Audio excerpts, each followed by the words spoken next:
When you believe in things that you don't understand, then you suffer.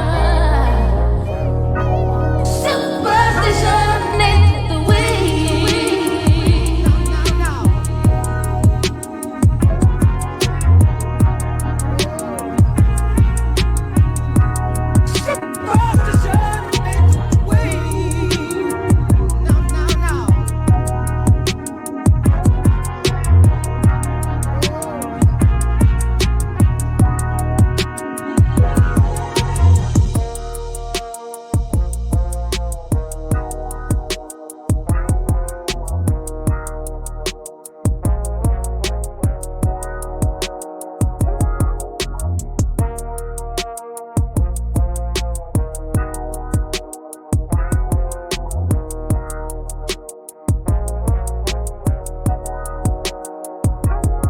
Right. Today, brothers and sisters, I want to talk to you about something that I've shared before, maybe several times over the years, when it comes this time of the year. And that is because we are approaching what we call the holiday season. And believe it or not, y'all be surprised how many people really honestly begin to stress at this time of the year. As even conscious people begin to stress at this time of the year. And one of the reasons why we begin to stress is because of something called influences, exterior influences, outside influences, because all of the stuff that's going on around us, you know, our loved ones and even our children, you know, they say, well, mommy, why can't I? Why can't we? Why can't we do this here? And that's stress on a family. So to help equip you to deal with this stress a little better, I want to talk to you today about holiday situations and the African mindset, okay? But before getting into it, let's read what's in that circle right there, and I'll tell you why we're going to read it, because I'm going to say something today that's going to be outside of somebody's circle of awareness. Did y'all hear what I said? There's no doubt in my mind, it never fails. I'm going to say something that you might not agree with. And the reason why you won't agree with what I'm about to say is because you don't know what I'm talking about. Doesn't mean I'm wrong. It simply means you don't know what I'm talking about. I put on my Facebook page the other day, a man, when asked, how did I write that? I said, a man was discussing the validity of the Bible. Grab this. A man was discussing the validity of the Bible. And in his discussion, he said, all scripture is given by inspiration of God. So the person he was talking to said, how do you know that? You know what the man said? Because the Bible says so. Did you get that? Yes. He quoted a Bible verse, and then when he was asked, how do you know that? What did he say? Because the Bible says so. Look at somebody next to you and say, never quote a thing to prove the validity of that thing. Did that make sense? Okay, nobody in their right mind accepts a person's own words as a character witness of him. That's right.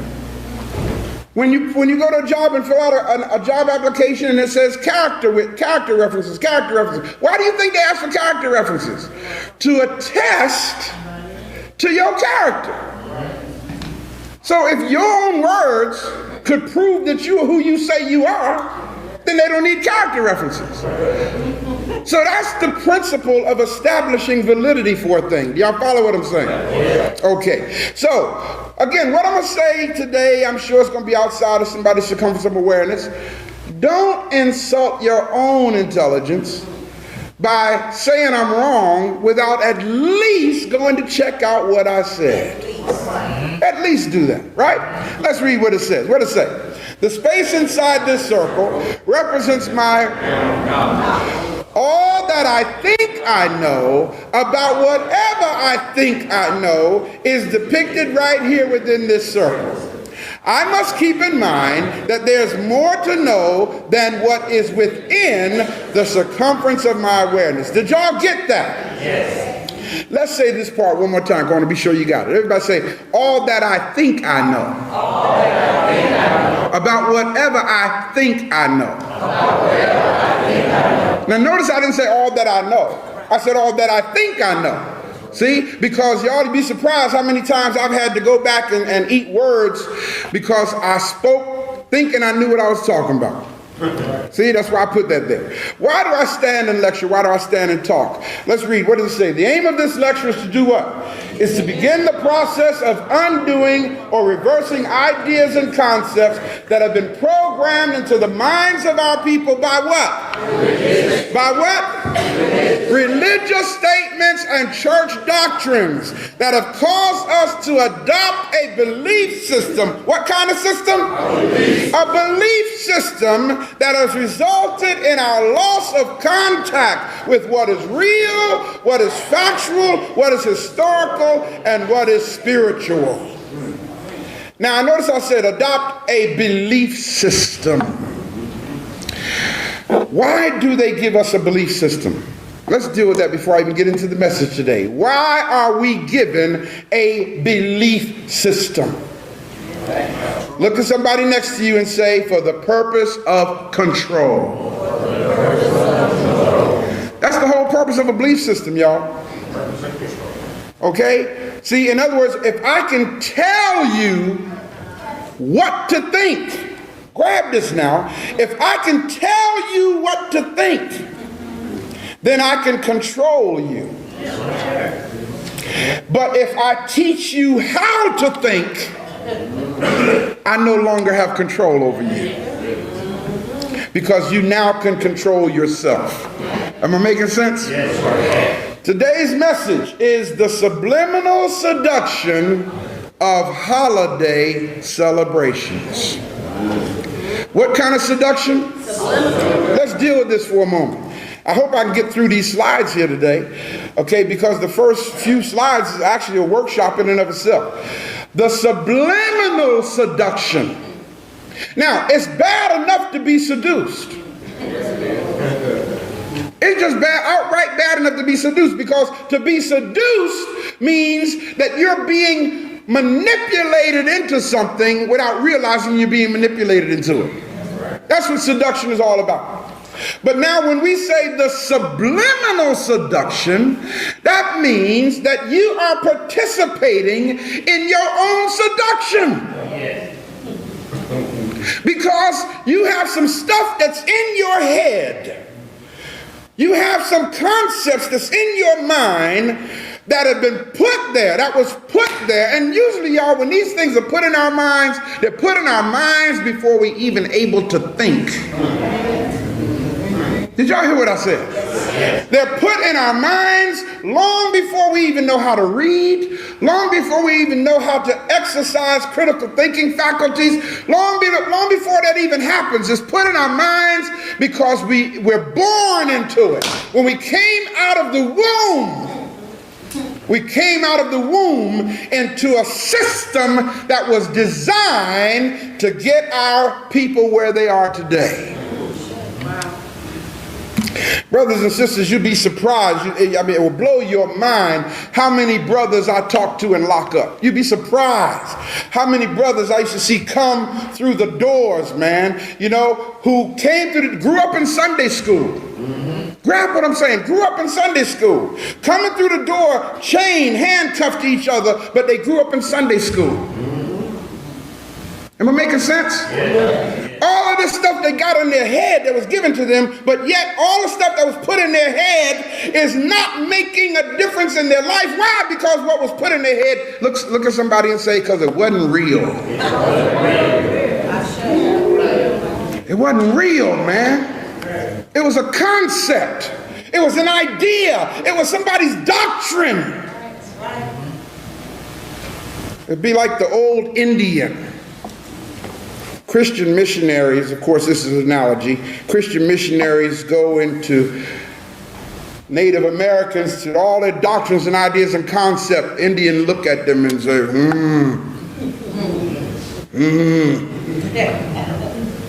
what all you need to do if you want this? What all you need to do if you want that? Well, just believe this, just trust that. And it's, And after the Christian missionaries finish all their talk, Indian chiefs say, do it grow corn. That's all the Indian chief want to know. You coming in here with all this talking, all we want to know is when you finish, will I have some corn after you finish? If I ain't going to have no corn, I don't want to hear it. You follow me? The subliminal seduction. Let's read. What does it say? The reason why holiday celebrations such as what? Christmas and Easter, and those are the two major ones, y'all. The reason why holiday celebrations such as Christmas and Easter came into existence was what? For what? Read it. Was to induce a psychological impairment that would result in a perpetual psychopathology, thus rendering those who are spiritual by nature impotent in the defense of their own spiritual well-being. Now that one slide will preach. Right there. Yes, sir. Right. Just that one slide is a whole workshop. Got it? Y'all, that's why I got it. I want y'all to digest it. I want you to read it. Let's break it down. The whole reason why they came up with these celebrations was to induce a psychological impairment. In other words, it was to make you psychotic. Teach. And I'm going to break down the psychological impairment for you in a minute. Okay, a psychological impairment, and trust me, I'm going to show you in the Diagnostic Statistical Manual the code today. I'm going to show you the code in a medical manual that says you're crazy.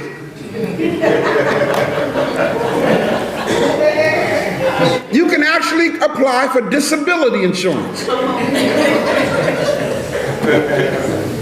for believing the stuff that they programmed in our heads to believe.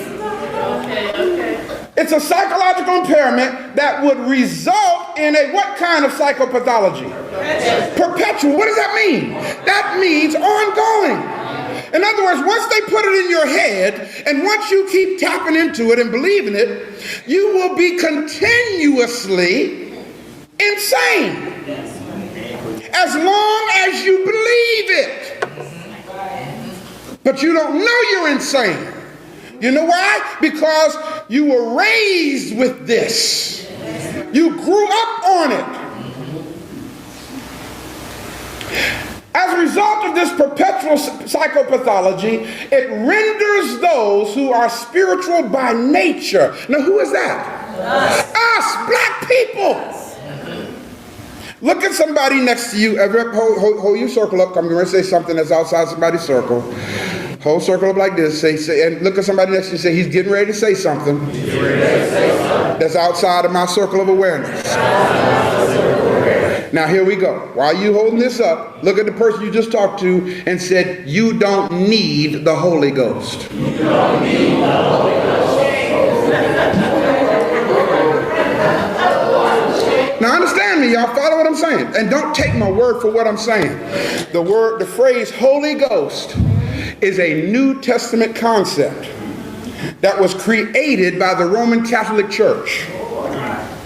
Now, why you don't need the Holy Ghost? Look back at the person and say, because you were born with the Spirit of God. Teach. When you came out of your mother's womb, the Spirit of God was already in you. That's why even as a child, when you did stuff that you know you shouldn't be doing, your conscience convicted you. Long before you accepted some doctrine of Christianity, you knew you were wrong. What was that in you that convicted you even as a child, that made you lie?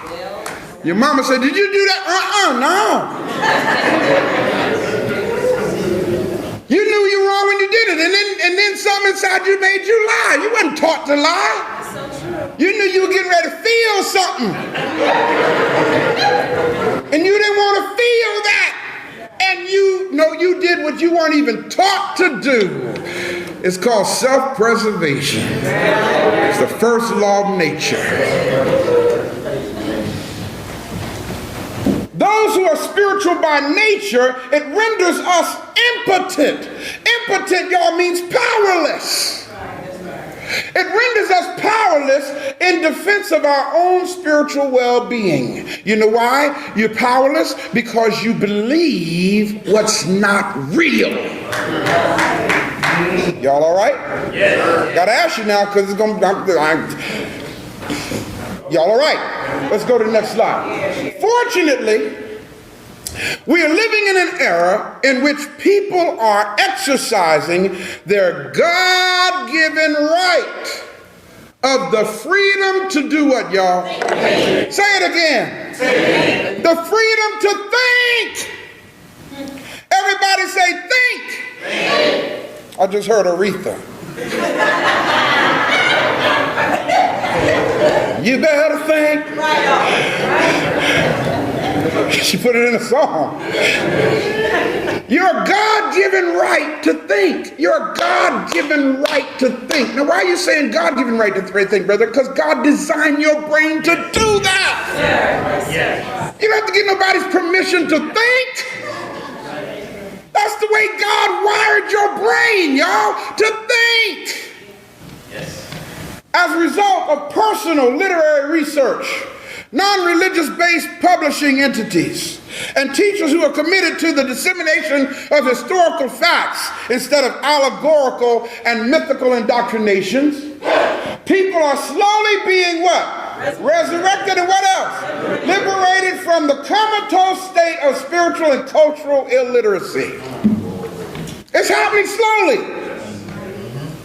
I'm looking at churches today that are suffering because people are starting to think. Yes. Did y'all hear what I'm saying?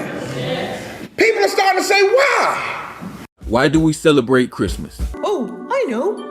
We celebrate the birth of Jesus Christ. Wrong. In fact, Jesus has been demonstrated time and time again to be a mythical figure along the same lines as Zeus, Horace, Krishna, Romulus, and many other demigods that ancient civilizations made up in reverence to. The Son. You don't have to just take my word for it. Do the research yourself, and you will find that Jesus is a fictional character based on myths of heroes from all over the world. What you talking about, Will? In simple terms, Jesus was invented and did not depict a real person, and thus is not the Son of God. Say it ain't so, Joe. Now, before you run away from this video because you just heard some things you disagree with, just hear me out for a little while. If at any point you feel I state something that's incorrect, leave a comment below and correct me. But I assure you, the information I am providing in this video is 100% true, regardless of what you were told by your preacher. As painful as it might be, we as a people need to come to grips with reality if we are ever going to come together and truly liberate our people once and for all. Let's get to the facts. The only literary evidence for a man named Jesus is in the Gospels Mark, Matthew, Luke, and John. There are other Gospels, but the creators of the Bible decided not to include those in the Bible that was given to you to read. The second fact is that Christians plagiarized the story of Jesus from earlier pre-existing myths in a process known as synchronization. Synchronization is the process of assimilating with a foreign population by taking key aspects of their culture and fusing it with another. Then over generations, certain aspects of the former culture are replaced. Every bit of wisdom, morality, and value in the Bible was copied from other cultures and fused with the Jewish culture during the invasion of northern Africa in the 1st century. Now again, I know that as I'm speaking there are some of you who disagree with what I just said. But if you don't listen, I assure you that you will not learn anything. If you want knowledge of self, freedom to think and grow to your full potential, then listen closely because what I'm about to say over the next few minutes can truly free your mind. If you aren't afraid to think, first, let's learn who Horace is.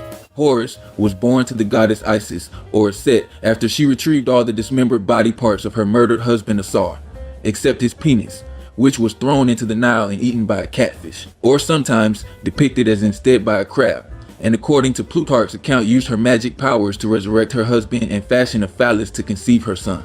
After becoming pregnant, Isis fled to the Nile Delta marshlands to hide from her brother Set, who jealously killed Asar and who she knew would want to kill their son.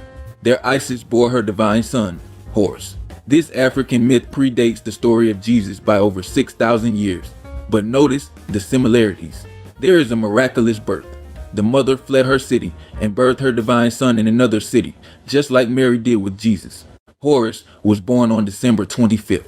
His birth was marked by a star in the east, and 3 wise men came to his birth with gifts. Horus began teaching at 12 years old and was baptized at age 30. He performed miracles including walking on water and raising people from the dead. There is even a narrative of a resurrection. Horus gradually took on the nature as both the son of Asar and Asar himself. In the temple of Dendera he is given the full royal titulary of both that of Horus and Asar. He was sometimes believed to be both the father of himself as well as his own son, and some later accounts have Asar being brought back to life by Set. Thus we have a story of a holy trinity 6,000 years before Jesus. Horus was often referred to as the Most High, or Christ, KRST, and was said to protect his followers in the afterlife. But wait, the story of Horus is just a myth.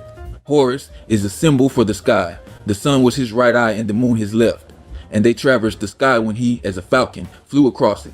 Later, the reason that the moon was not as bright as the sun was explained by a tale known as the Contendings of Horus and Set. In this tale, it was said that Set, the patron of Upper Egypt, and Horus, the patron of Lower Egypt, had battled for Egypt brutally, with neither side victorious, until eventually the gods sided with Horus.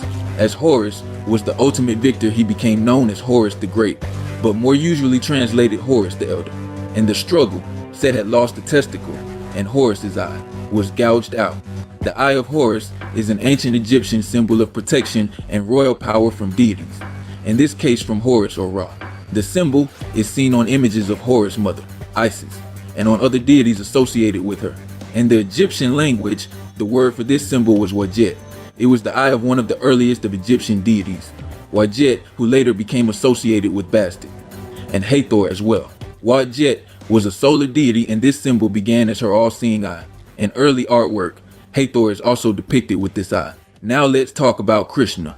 In the Krishna Karitas, Krishna was born to Devaki and her husband, Vasudeva of the Yadava clan in Mathura. Devaki's brother is a tyrant named Kamsa.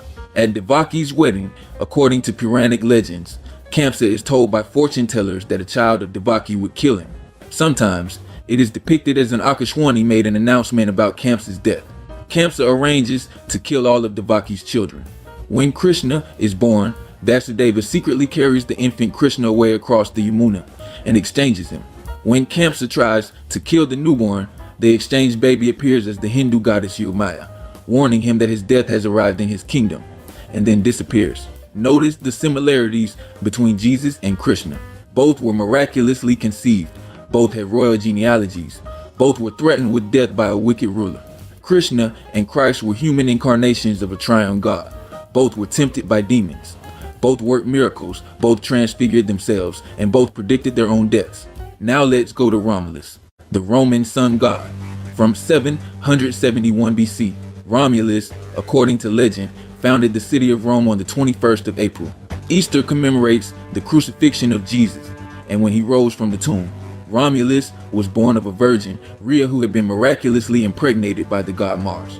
Romulus didn't die a natural death, but was brought to heaven by his divine father Mars. Most accounts claim Romulus' father was either the Mars, god of war, or the demigod Hercules. King Amulius ordered the twins Romulus and Remus' death by means of live burial, exposure, or being thrown into the Tiber River. Much like when King Herod realized that he had been outwitted by the Magi, he was furious. Romulus was cared for by a shepherd and his wife. He grew up to be a shepherd like his adoptive father. Romulus was the legendary founder and first king of Rome. He was honored by the people as king. Yes, he had 12 disciples. Romulus was a great general that led the Romans to many victories over their rivals, displaying superhuman strength and martial abilities. There are two versions of Romulus' death. 1. Romulus mysteriously disappeared in a storm or whirlwind. 2. Romulus was violently attacked, his body cut into small pieces and carried away. Both Jesus and Romulus' bodies disappeared after death. The people wanted to search for him, but the Senate told them not to, for he had risen to join the gods. Now people, we have reached the point where you really have to put your feelings and beliefs to the side. I'm asking you to think. Think critically and logically. After this episode, go and verify for yourself so that you can know that what I'm saying is true. The reason why all of these stories are so similar to that of Jesus is because all of these stories are based on the movement of the sun. It's time to wake up. The Son of God, S-O-N, is the Son, S-U-N, that which giveth life, the light of the world, the Most High. The reason why all of the made of God men had 12 disciples is because there are 12 constellations. The sun enters each constellation at an angle of 30 degrees. We have been taught to take literally that which was originally a symbolic representation of the sun. We have taken that which does not literally exist and incorporated it in our psyche, and we wonder why our community is not performing satisfactorily. The reason why all of the mythical gods are born on December 25th is because on December 22nd, one of the Earth's poles has its maximum tilt away from the sun. Think about this. There are 365 days in a year. There are 360 degrees in a circle. Every day, from Earth's perspective, the sun appears to rise 1 degree further than the previous day. 365 minus 360. What happened to the other 5 days? Well, twice a year, once in June and once in December, the Earth reaches its maximum tilt, giving the perception from Earth that the sun has ceased moving on its 1 degree per day journey. Approximately 2 to 3 days later, on December 25th, the Earth begins its wobble in the other direction, giving the perception from Earth that the sun begins moving on its normal 1 degree per day trek across the sky. The ancients studied the sky very closely, especially the sun, because it was important to understand the seasons in order to cultivate crops. The ancients knew that the sun was the life-giving force of the earth, and they created myths and stories which Christians later plagiarized and historicized, convincing later generations that the myths were based on actual historical events. Now, though the sun is annually reborn on the date chosen for Christ's birth, the 25th of December, the midwinter solstice, for a period the sun was also born at the autumnal equinox as the infant Son of God, the bread of life. This is the time of the original Jewish New Year, Rosh Hashanah, Tishri, the religious New Year, as opposed to the civil New Year which began on Nisan. Rosh Hashanah was designated in Jewish religious law as a festival and a time of great rejoicing. Paradoxically, it was also the day of judgment because it was an anniversary of the creation. The reason is that in the centuries ending the first millennium BC, the precession of the equinoxes led to a curious celestial event. The child of the cosmic virgin, Spica, rose on the eastern horizon at the autumnal equinox at the same time as the sun. So after the constellation of the Virgin had risen just before dawn in the east, the sun rose just when the bright star Spica was expected to rise. It seemed as if the son of the Virgin, the ear of corn symbolizing the bread of life, had risen as the glorious sun. The Virgin had given birth to a god. What was even more spectacular on some of these occasions was that the morning star, Venus, the Queen of Heaven, rose in the constellation of Virgo before the sun. So the sun rises as the child of the Virgin Queen of Heaven over the eastern horizon, appearing out of the sea in many countries. In Latin, sea is mare, hence Mary. The infant God arises as the light of the east in the arms of his mother, Mary or Venus, the morning star, which rises minutes before the child. Also interesting is the fact that the Virgin in ancient zodiacs is associated with a tree, in which case the sun would be an offshoot, a shoot, or a branch, all of which were messianic names. And the word Nazarene comes from the word Nezer, meaning a branch. The messianic name, Shiloh, which puzzled scholars for a long time, also means branch and therefore means the star. Spica, when the branch or son of the Virgin appears as the light of the east in all his glory, then the Messiah has been born. Hence, we have seen his star in the east and have come to worship him. This phenomenon occurred in 11 BC and 3 BC, and either event might have been associated with Jesus, though the earlier one is the favorite. The Essenes, who were astrologers trained in Babylonian exile, would have seen all this. It later escaped into the empire as literal truth instead of the astrological signs it originally was. The story of the slaughter of the innocents is also widespread because originally it was again part of the allegory of the sun's journey through the heavens. When the sun passed through the constellation of Gemini in May, he was imagined to have destroyed them. The Greek word to destroy is honorario, which literally means to pass through or withdraw from as well as to take away. So why do you celebrate Christmas? because you have been brainwashed into a religion that worships the sun. Except you don't even realize that you're worshiping the sun because you call it Jesus. You don't study, so you probably never thought to question why the tradition centered around Christmas even exists. Why do you put lights on your house or gifts under your tree? None of that stuff is even a part of Christianity. So what are you really doing? The ancient Egyptians worshipped a god called Ra, who had the head of a hawk and wore the sun as a blazing disc in his crown. At the solstice, when Ra began to recover from his illness, the Egyptians filled their homes with green palm rushes, which symbolized for them the triumph of life over death. Early Romans marked the solstice with a feast called Saturnalia in honor of Saturn, the god of agriculture. The Romans knew that the solstice meant that soon farms and orchards would be green and fruitful. To mark the occasion, they decorated their homes and temples with evergreen boughs. In northern Europe, the mysterious Druids, the priests of the ancient Celts, also decorated their temples with evergreen boughs as a symbol of everlasting life. The fierce Vikings in Scandinavia thought that evergreens were the special plant of the sun god, Balder. We tend to think of Christmas traditions as ancient, but most of them are rather recent, born in the 19th century. A Visit from St. Nicholas was published in 1823, and A Christmas Carol in 1843. Thomas Nast's drawings of Jolly Santa Claus debuted in 1862. Meanwhile, in 1841, Queen Victoria's husband, Albert, had introduced Britain to the Teutonic Tannenbaum, the Christmas tree, and the idea spread. In the States, President Franklin Pierce put one up at the White House in 1856, and by the 1870s, fresh-cut trees were being sold at Washington Square Park, and pretty ornaments at Macy's. But what really made a tree a Christmas tree were the candles. And while flickering flames were festive, they were also a fire hazard. Over at the Edison shop, Johnson saw an opportunity.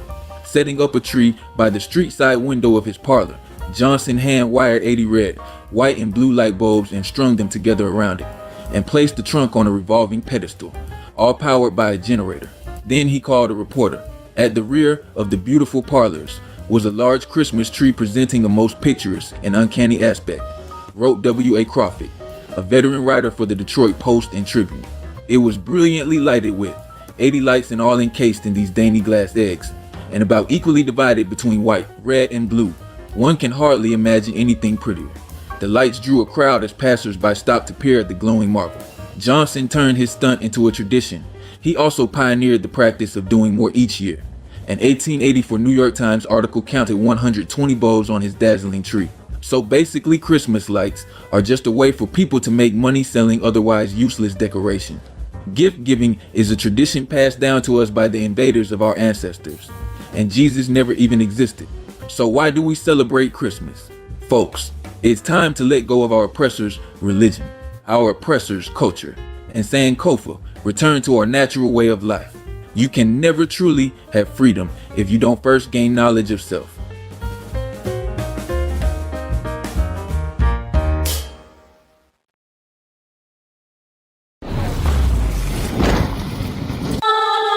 How do we know the Bible is not true? By Quelly Kush. Babies. What do you think of when you see a newborn baby? Most people think something like, ooh, look how cute that baby is.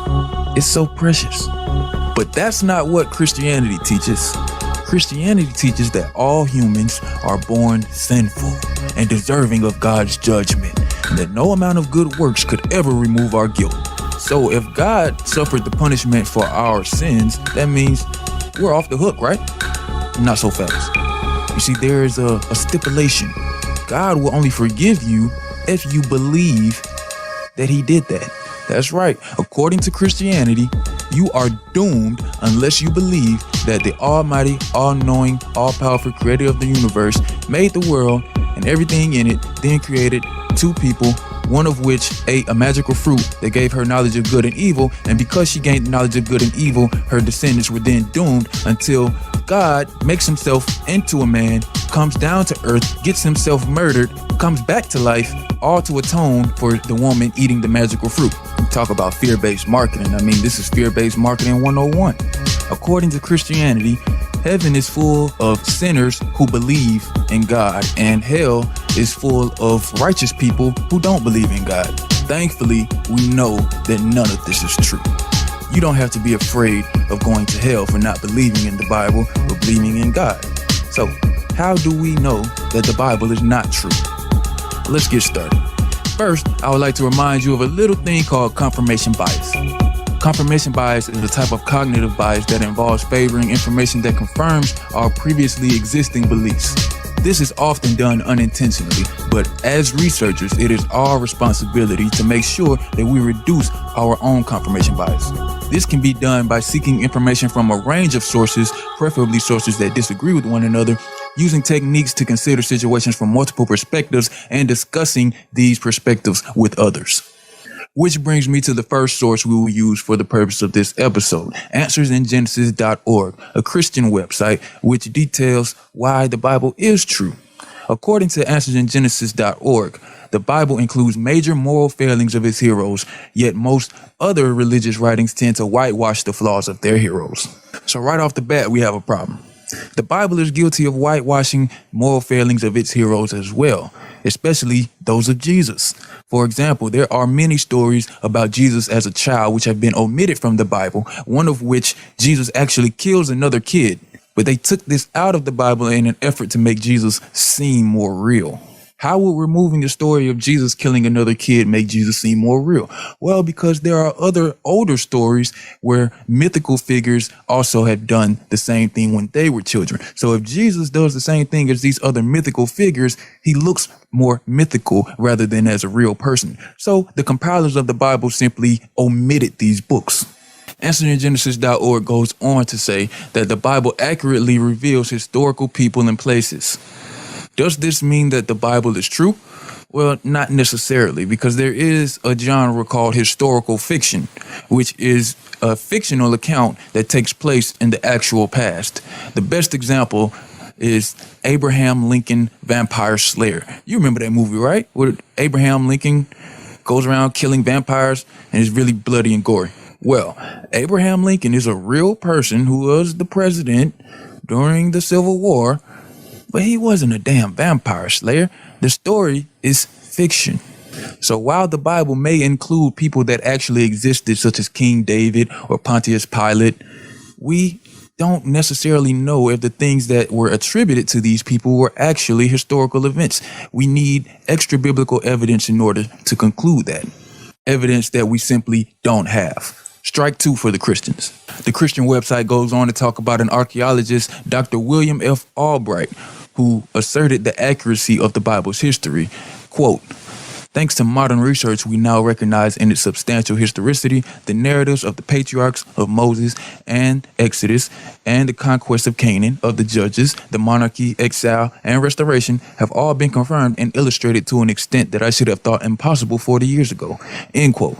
However, when we look at BibleArchaeology.org, we find that there have been many new discoveries and additional analysis done, which largely overturn Albright's theories since his death in 1971.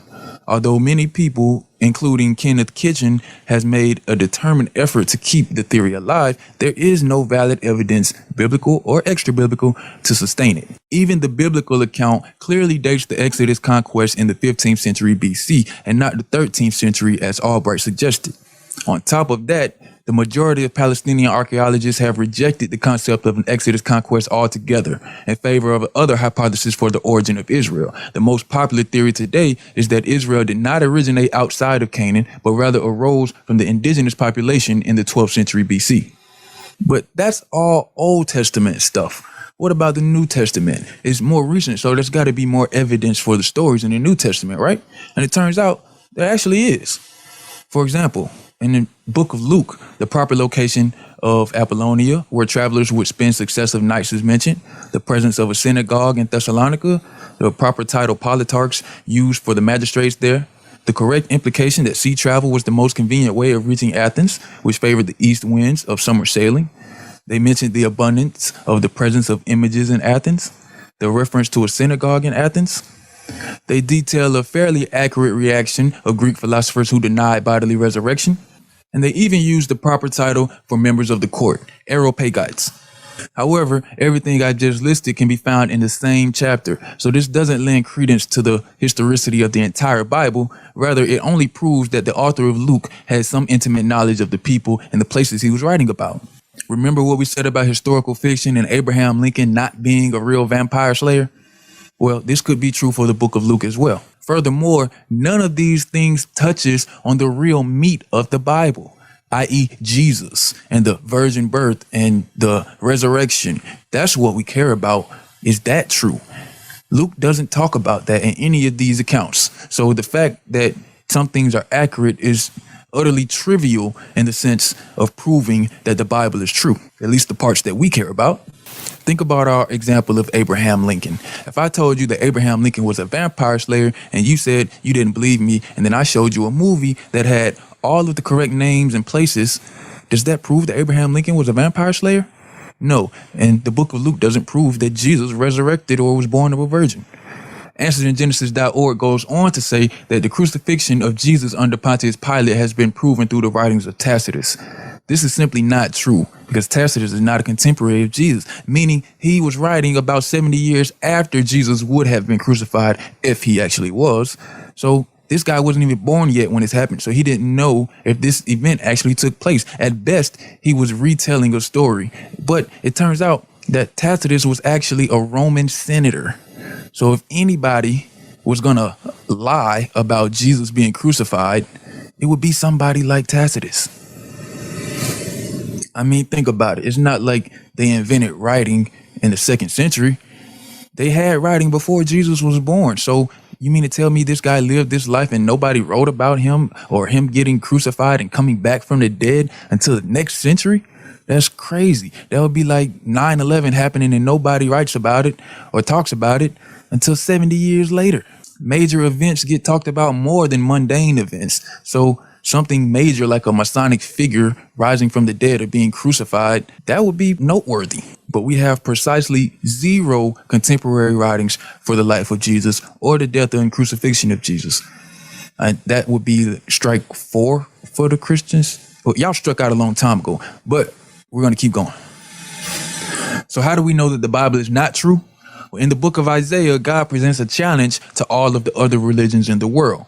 And I quote Isaiah chapter 41, verse 21. "Present your case, says the Lord. Bring forth your strong reasons, says the King of Jacob. Let them bring forth and show us what will happen.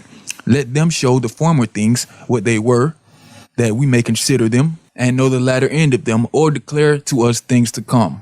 Show the things that are to come hereafter, that we may know that you are gods." So in the Bible, this challenge is presented to the other religions, asking, can they accurately foretell future events? Well, the problem is the Bible can't even accurately foretell future events. All of the so-called prophecies in the Bible are not prophecies at all. They're just simply people writing about what they think will happen or what they want to happen. And then later on, sometimes hundreds of years later, another writer comes on and writes that that thing happened. Does that mean that it actually happened? Imagine this. I, Kwali Kush, the atheist, writes a book, and it says that in 20 years, there will be a house on the land where there isn't a house now. And 20 years later, I build a house there. Is that a prophecy, or was I just telling you what I was planning on doing anyway? Let's go to Isaiah chapter 42, verse 8, which says, "I am the Lord, that is my name.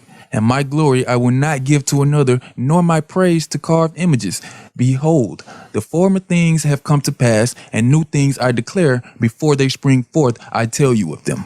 Really? You do? Because you didn't mention germs or the fact that washing our hands could prevent a lot of diseases and illness in the world. That would be something that a God would put in the Bible, right?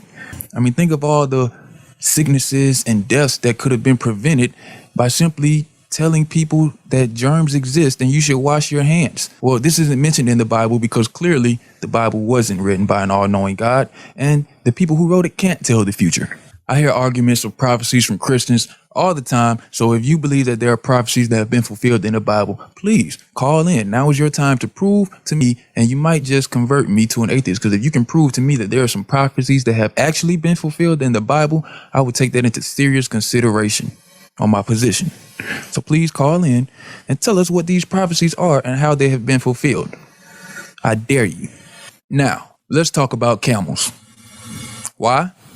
Camels play a central role in the book of Genesis and are mentioned as pack animals in the biblical stories of Abraham, Joseph, and Jacob. But according to newly published research by Tel Aviv University based on radiocarbon dating and evidence unearthed in excavations, camels were not domesticated in the land of Israel until the late 10th century BC, several centuries after the time they appear in the Bible. The university states, and I quote, "In addition to challenging the Bible's historicity, this anachronism is direct proof that the text was compiled well after the events it describes." End quote. Robert Eisenman, a professor of Middle East religions and archaeology, states that we have known about this camel anachronism for over a century now from site analysis. The Hebrews were donkey people living on the coastlines and water routes, not camel people. Most of the proof we have that the Bible is not true comes from the very first book, Genesis. Genesis claims that the first human couple was Adam and Eve. But we know from analyzing the fossil record that humans did not suddenly appear on Earth, but rather they evolved gradually over the course of about 6 million years. People often get confused when they hear scientists refer to Y chromosome Adam and mitochondrial Eve. However, these two individuals simply passed down a portion of their genomes to the vast expanse of humanity, and they may have lived around the same time, but were not contemporaries of each other. So attempts to reconcile genetics with Genesis are very unlikely to succeed. And just to set the record straight, they were not the only man and woman alive at the time or the only people to have present-day offspring. These individuals simply had the good fortune of successfully passing on specific portions of their DNA from the man, the Y chromosome, and from the woman, the mitochondrial genome, through the millennia to most of us today, while the corresponding sequences of others have largely died out. So not only does the evidence that we observe directly contradict the story of Genesis, but so does common sense. Women give birth to men, not the other way around. Another big clue that tells us the Bible is not true is the fact that the Bible claims that God can see the future and tell us the future, yet he still made Adam and Eve, knowing that Eve would eventually sin and doom mankind and he would have to flood the whole earth and kill everybody and make Noah. Well, if he was an all-knowing God, he could have just made Noah to begin with. Or hell, better yet, just started off with Jesus. Or hell, better yet, just made everybody in heaven. But God made Adam and Eve, so he couldn't have known the future. If he did, it's almost like he's dooming us himself because he knew it was going to happen. So clearly this all-knowing attribute that people attribute to God and that the Bible claims that God has cannot be true at the same time that Genesis is true. Something's got to give. Either it's all bullshit or one of them is bullshit, but they both can't be true. God can't be all-knowing and make Adam and Eve knowing what's going to happen and then come back and try to redeem what happened. That is idiotic and senseless and pointless, and an all-knowing being would know that, especially if it can see the damn future. Likewise, we have overwhelming evidence that the flood mentioned in the Bible never happened.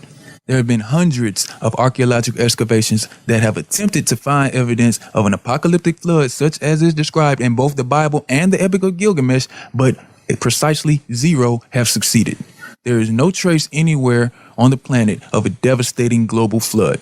And not to mention the simple fact that there is not enough water molecules on the planet to cover the entire surface of the planet up to Mount Everest. Another clue that tells us the Bible is not true is that there is absolutely no proof that the Exodus and the related miracles, the devastating plagues, the burning bush, the parted sea, the manna in the wilderness, actually occurred. While turning up artifacts as far back as the late Stone Age, excavations in Sinai did not produce a single piece of evidence for the Israelites' 40-year wandering in the desert. Most biblical scholars today widely agree that there was never any mass migration of the proportions described in the Bible. It is estimated that the diaspora would have numbered around some 2 million people out of an entire Egyptian population in 1250 BC that would have been about 3 million. Not to mention all three of the world's main monotheistic religions, Judaism, Islam, and Christianity, love to talk about Moses. He takes up about 15% of the Christian Bible and is mentioned 136 times in the Quran, more than any other prophet. He remains a universal symbol of liberation, leadership, and law. He was immortalized by Michelangelo. However, archaeologists and biblical critics argue that there is no direct evidence for Moses' existence.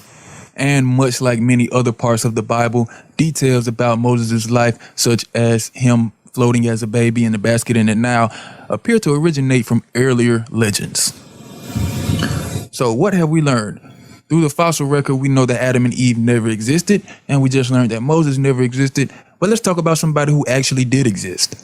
King Herod. King Herod was the ruler of Judea from 37 BC to 4 BC, and he was a bloody tyrant. In fact, he actually had several members of the Jewish government be executed when he died so that people would be sad. However, there is no record that King Herod's massacre of the innocents, as depicted in the book of Matthew, actually happened, in which he attempted to kill every male child under 2 in his kingdom in an attempt to destroy the baby Jesus. This, much like Abraham Lincoln Vampire Slayer, is an example of historical fiction.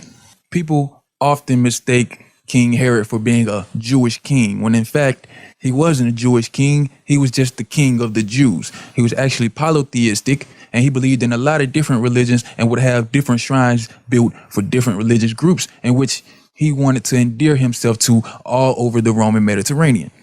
Now let's get to some controversial topics. The contradictions in the Bible. Oh yeah, many Christians love to claim that the Bible doesn't have contradictions, but read them and weep. We about to go through them. All right, let's get it. Jesus is claimed in the book of Matthew to be born during the time of King Herod's reign. And in the Gospel of Luke, Jesus is said to be born when Quirinius was governor of Syria. However, Quirinius didn't become governor of Syria until about 11 years after King Herod died. So clearly, the Gospel of Luke and the Gospel of Matthew cannot both be correct about this. This is a contradiction, folks. Second contradiction in the book of Luke, Mary and Joseph lived in Nazareth and then moved to Bethlehem, where Jesus was born in a stable. However, Matthew says that they lived in Bethlehem and then moved to Nazareth after Jesus was born. Well, which one is it? Somebody doesn't have their story right. Either way, the Bible contradicts the Bible. So please stop saying that there are no contradictions in the Bible. Read your damn book. I'm not going to read it to you. Let's keep it rolling. In Matthew chapter 1, verse 20, the angel spoke to Joseph. But in Luke chapter 1, verse 28, the angel spoke to Mary. Uh-oh. The Bible says, honor your father and your mother. Yet Jesus says you must hate your father, your mother, your wife, and your children, and even your own life to be a disciple. Says, call no man on earth your father. Uh-oh. God says thou shalt not kill, yet then he advocates genocide and even orders it in Exodus and Leviticus. Uh-oh. The Bible also says that God is all-knowing and can see the future and even tell us the future. But if that's true, then why did he need people to mark their houses with blood in order to keep from killing their babies inside? I mean, wouldn't an all-knowing God know which house to pass over? Okay, so far, we've talked about how the Bible contradicts itself. We've went over some inconsistencies with the claimed attributes of God and what is claimed about God in the Bible. We have explored some scientific inaccuracies and archaeological data that disproves the Bible. Now let's get into how the Bible is eerily similar to stories that predate the Bible by thousands of years. So in order to do this, I want to have a little bit of viewer participation. So now is your time to interact with us. So we're going to play a little game. I like to call this game Gilgamesh or Genesis. It's real easy. I'm gonna make a statement that came from a story, either the story of Genesis or the story of Gilgamesh. All you have to do is type in a live chat which story I'm quoting from. A for Genesis, B for Gilgamesh, C for both, or D for none of the above. Okay, let's get started, shall we? Number 1, God decided to send a worldwide flood. This would drown men, women, children, babies, and infants, as well as eliminate all of the land of animals and birds. So which story did this come from? Genesis, Gilgamesh, both, or neither? Type your answer in the live chat now.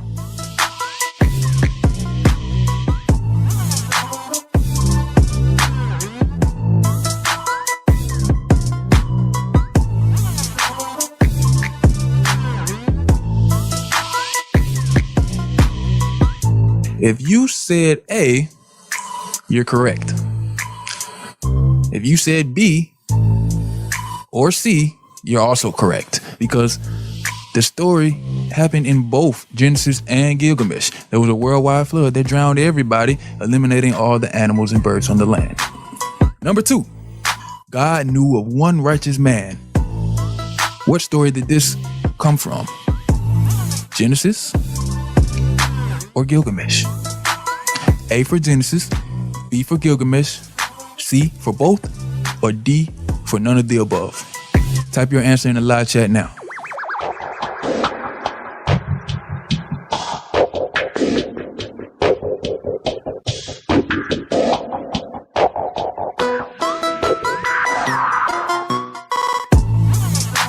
And the correct answer is C. Both stories depict of God knowing of only one righteous man. In Genesis, the man is Noah, and in the Epic of Gilgamesh, his name is Ut-Napishtim. Number 3, God ordered a hero to build a multi-story wooden ark, and the hero initially complained about the assignment to build the ark. Which story did it happen in? A, B, C, or D? Type your answer in the live chat now.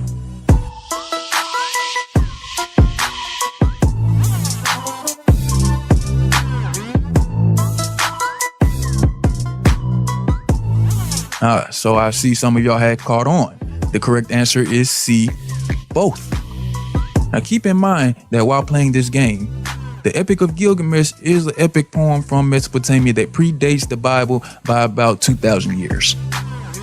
Number 4, the ark would have had many compartments, a single door, was sealed with pitch, and would house 2 of every animal species.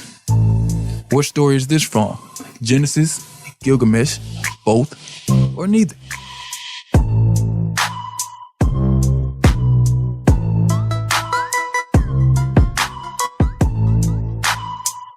You guessed it, both. Number 5, a great rain covered the land with water. Now this is easy. Did it happen in Genesis, Gilgamesh, both, or neither?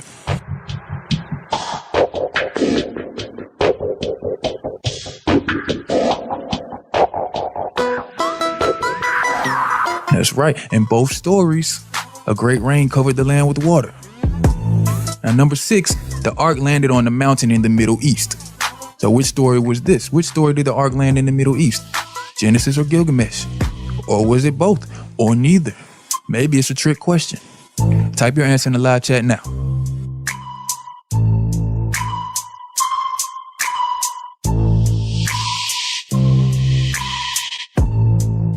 And I can't get nothing past y'all. Y'all got it again.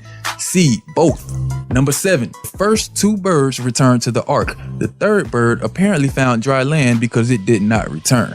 Now, which story is this from? Genesis, Gilgamesh, both, or neither?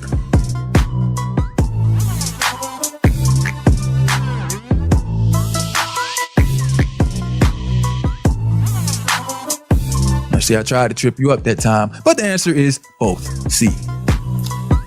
Number 8. The hero and his family left the ark, ritually killed an animal, offered it as a sacrifice. A, B, C, or D? Type your answer in the live chat now.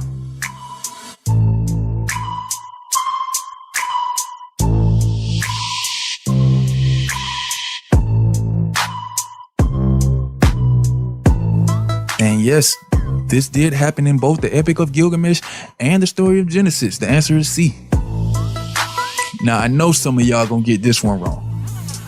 One of these stories, either the Epic of Gilgamesh or the Book of Genesis, depicts the gods being sorry after the genocide that they had committed. Which story was it? Genesis, Gilgamesh, both, or neither?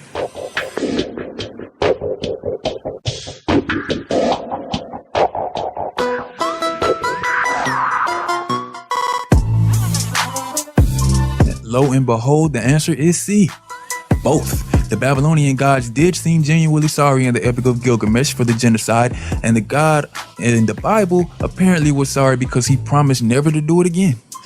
Now keep in mind, folks, the level of detail in these stories. It's not just a matter of a flood happening in both stories, but there are specific details. 3 birds sent out, resisting the call to build the ark in the beginning, a single man being chosen by God to build the ark. Now, consider the fact that the story of Gilgamesh predates the Bible by about 2,000 years. So do you honestly think that the writers of the Bible had never heard of the story of Gilgamesh? And if they had heard it, that means they were simply rehashing an old popular tale. So what does that say about the Bible's truthfulness? Now let's talk about the life of Jesus. Jesus, revered by many because they believed that he was born of a virgin and died and resurrected, performed miracles like healing the sick, walking on water, turning water into wine, etc., etc. But what if I told you that Jesus wasn't the first person to do any of those things? Actually, he was the last one. There are many characters that predate Jesus by thousands of years that we all consider to be mythical, but they are told to do some of the things that Jesus has done, including the virgin birth and the resurrection. There is that of Asclepius, who healed the sick, raised the dead, and was known as a savior and a redeemer. And then we have the myth of Hercules, who was born of a divine father and a mortal mother, just like Jesus, and was known as the savior of his world.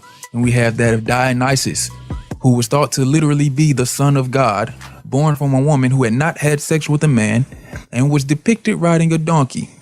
He was a traveling teacher who performed miracles and was killed and resurrected, after which time he became immortal. Again, that's Dionysus, not Jesus.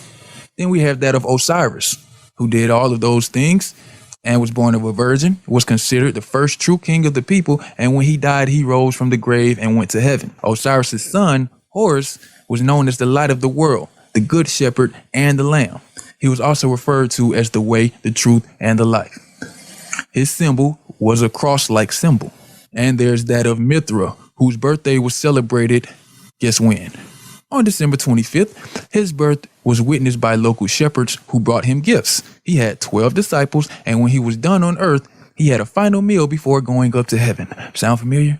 On Judgment Day, he will return to pass judgment on the living and the dead. The good will go to heaven, and the evil will die in a giant fire. His holiday is on Sunday, because he's the sun god. His followers called themselves brothers, and their leaders fathers. They had baptism and a meal ritual where symbolic flesh and blood were eaten. Heaven was in the sky, and hell was below with the demons and sinners. And then we have the myth of Krishna, who had a miraculous conception where 3 wise men were able to come to because they were guided by a star. After he was born, an area ruler tried to have him found and killed. His parents were warned by a divine messenger, however they escaped and were met by shepherds. The boy grew up to be a mediator between God and man. And then there's Buddha, whose mother was told by an angel that she'd give birth to a holy child destined to be a savior. As a child, he teaches the priests in his temple about religion while his parents look for him. He starts his religious career about 30 years of age and is said to have spoken to 12 disciples on his deathbed. One of his disciples is his favorite, and another is a traitor. He and his disciples abstained from wealth and traveled around speaking in parables and metaphors. He called himself the Son of Man and was referred to as a prophet, master, and Lord. He healed the sick, cured the blind and deaf, and walked on water. One of his disciples tried to walk on water as well, but was sunk because his faith wasn't strong enough. Then you have Apollonius, who actually lived in the time that Jesus was alleged to live, and some people even think that the story of Jesus was adopted from Apollonius' life. Apollonius was said to perform countless miracles like healing the sick and restoring sight to the blind. He casted out demons, and he was born of a virgin. He knew the scripture well as a child. He was crucified, rose from the dead, and appeared to his disciples to prove his power before going to heaven to sit at the right hand of the Father. He was known as the Son of God as well. So how do all of these similarities with the life of Jesus prove that the Bible is not true? Well, simply because all of these mythical characters existed in story form thousands of years before Jesus was alleged to even live. And with that said, I would like to remind everybody that everything we have covered in this episode is merely the tip of the iceberg. There is lots of more information that will convince you, if you are willing to look at it, that the Bible is in fact fiction. So what do we mean when we say the Bible is fiction? There's plenty of factually true statements in almost all works of fiction, but it is how they function strategically and rhetorically that counts. If I start off by saying once upon a time, I'm inviting you into an exercise in fictionalization. Even if I say something true after that. Once upon a time, there was a president named Nixon and he was almost impeached. This is true. But nonetheless, you wonder, what's your point? What moral are you pointing to by making it a once upon a time statement? Once upon a time, like fiction in general, goes beyond concerns for the truth or falsity of what really happened. Fiction is like drama, where the historical accuracy behind, let's say, Shakespeare's Richard III is not an issue. The real Richard wasn't as bad as Shakespeare portrayed him, but it doesn't matter. Shakespeare's point is a moral one, not a historical one. Moral in the sense of providing a lesson about the human condition. Both fiction and drama are presentational modes of communication. They work as art. They have a presentational point to make. By contrast, Sigmund Freud's Totem and Taboo is not presentational. It is written rather artfully in places, but its artistry is beside the point, whereas the artfulness of fiction is not. However well Freud wrote it, Totem and Taboo is an altogether erroneous account of the way ritual developed historically. Freud meant it as science, and its problem, therefore, is that it is not good science, not that it is fiction. The Bible, however, is fiction because overall its authors meant it as presentation, not as science or even as history, which is a form of science with its own scientific rules of evidence. Sometimes they accepted the truth of the stories they used, but sometimes they did not. Job and Esther describe personalities who never lived, and the authors knew it. Some of it reports historical fact. Of course, there was a person named King David, and there was a Babylonian invasion, etc. There was also a prophet named Isaiah, but his prophecies were included in the Bible to give us a lesson of morality, not to say that they were actually true or that they happened. The same is true of Genesis through Deuteronomy, Kings, Judges, and all the other books, some of whose characters really lived and some of whom didn't. It doesn't matter. Fiction can be chock full of characters who really lived with the storyline of things they really did and still be fiction.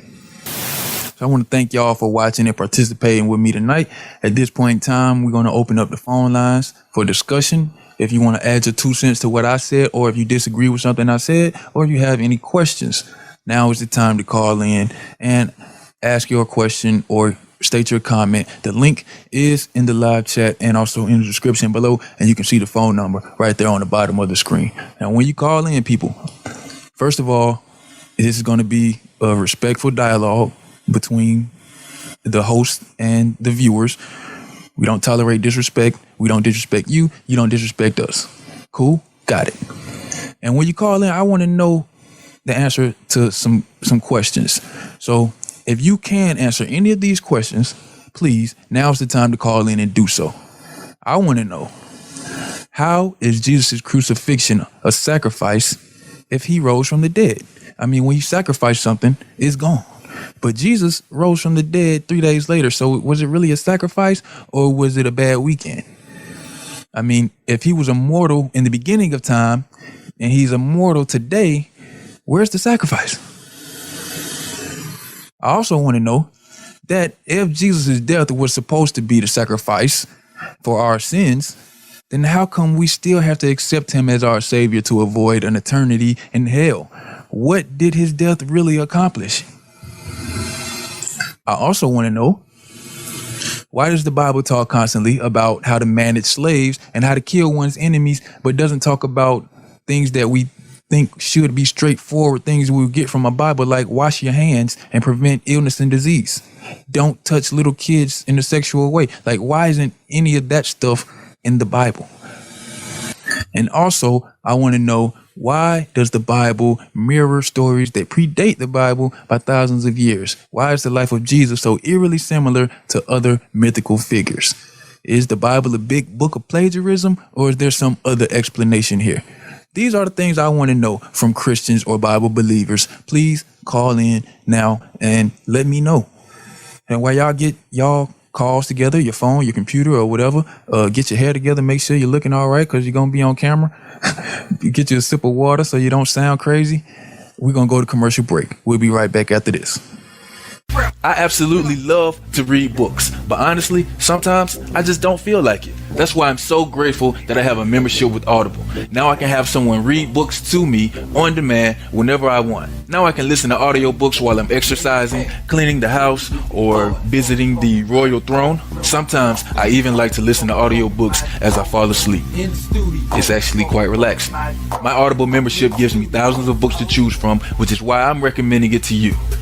And if you use the link in the description, you can get 2 free audiobooks. That's 2 books of your choice, absolutely free, just for signing up via the link in the description. And you can even give Audible as a gift for someone you care about. Join Audible today.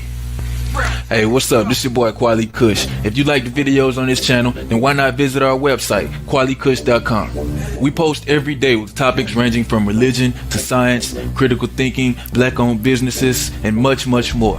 On the website, you'll also find links to all of the other social media related to Quali Kush. I personally post a book recommendation daily to the blog, and we are 420 friendly. So come on down, visit us, leave a comment, and let us know what you think. QualiKush.com.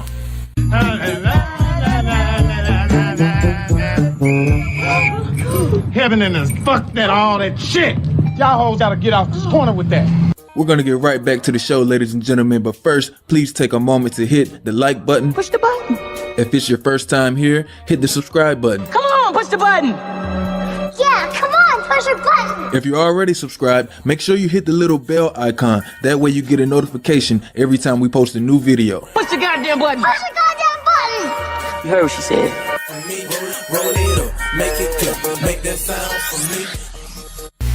I absolutely love to read books, but honestly, sometimes I just don't feel like it. That's why I'm so grateful that I have a membership with Audible. Now I can have someone read books to me on demand whenever I want. Now I can listen to audiobooks while I'm exercising, cleaning the house, or visiting the royal throne. Sometimes I even like to listen to audiobooks as I fall asleep. It's actually quite relaxing. My Audible membership gives me thousands of books to choose from, which is why I'm recommending it to you.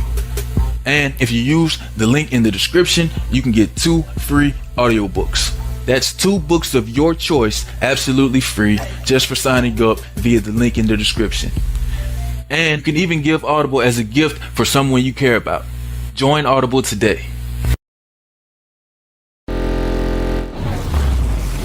Things that you don't understand, then you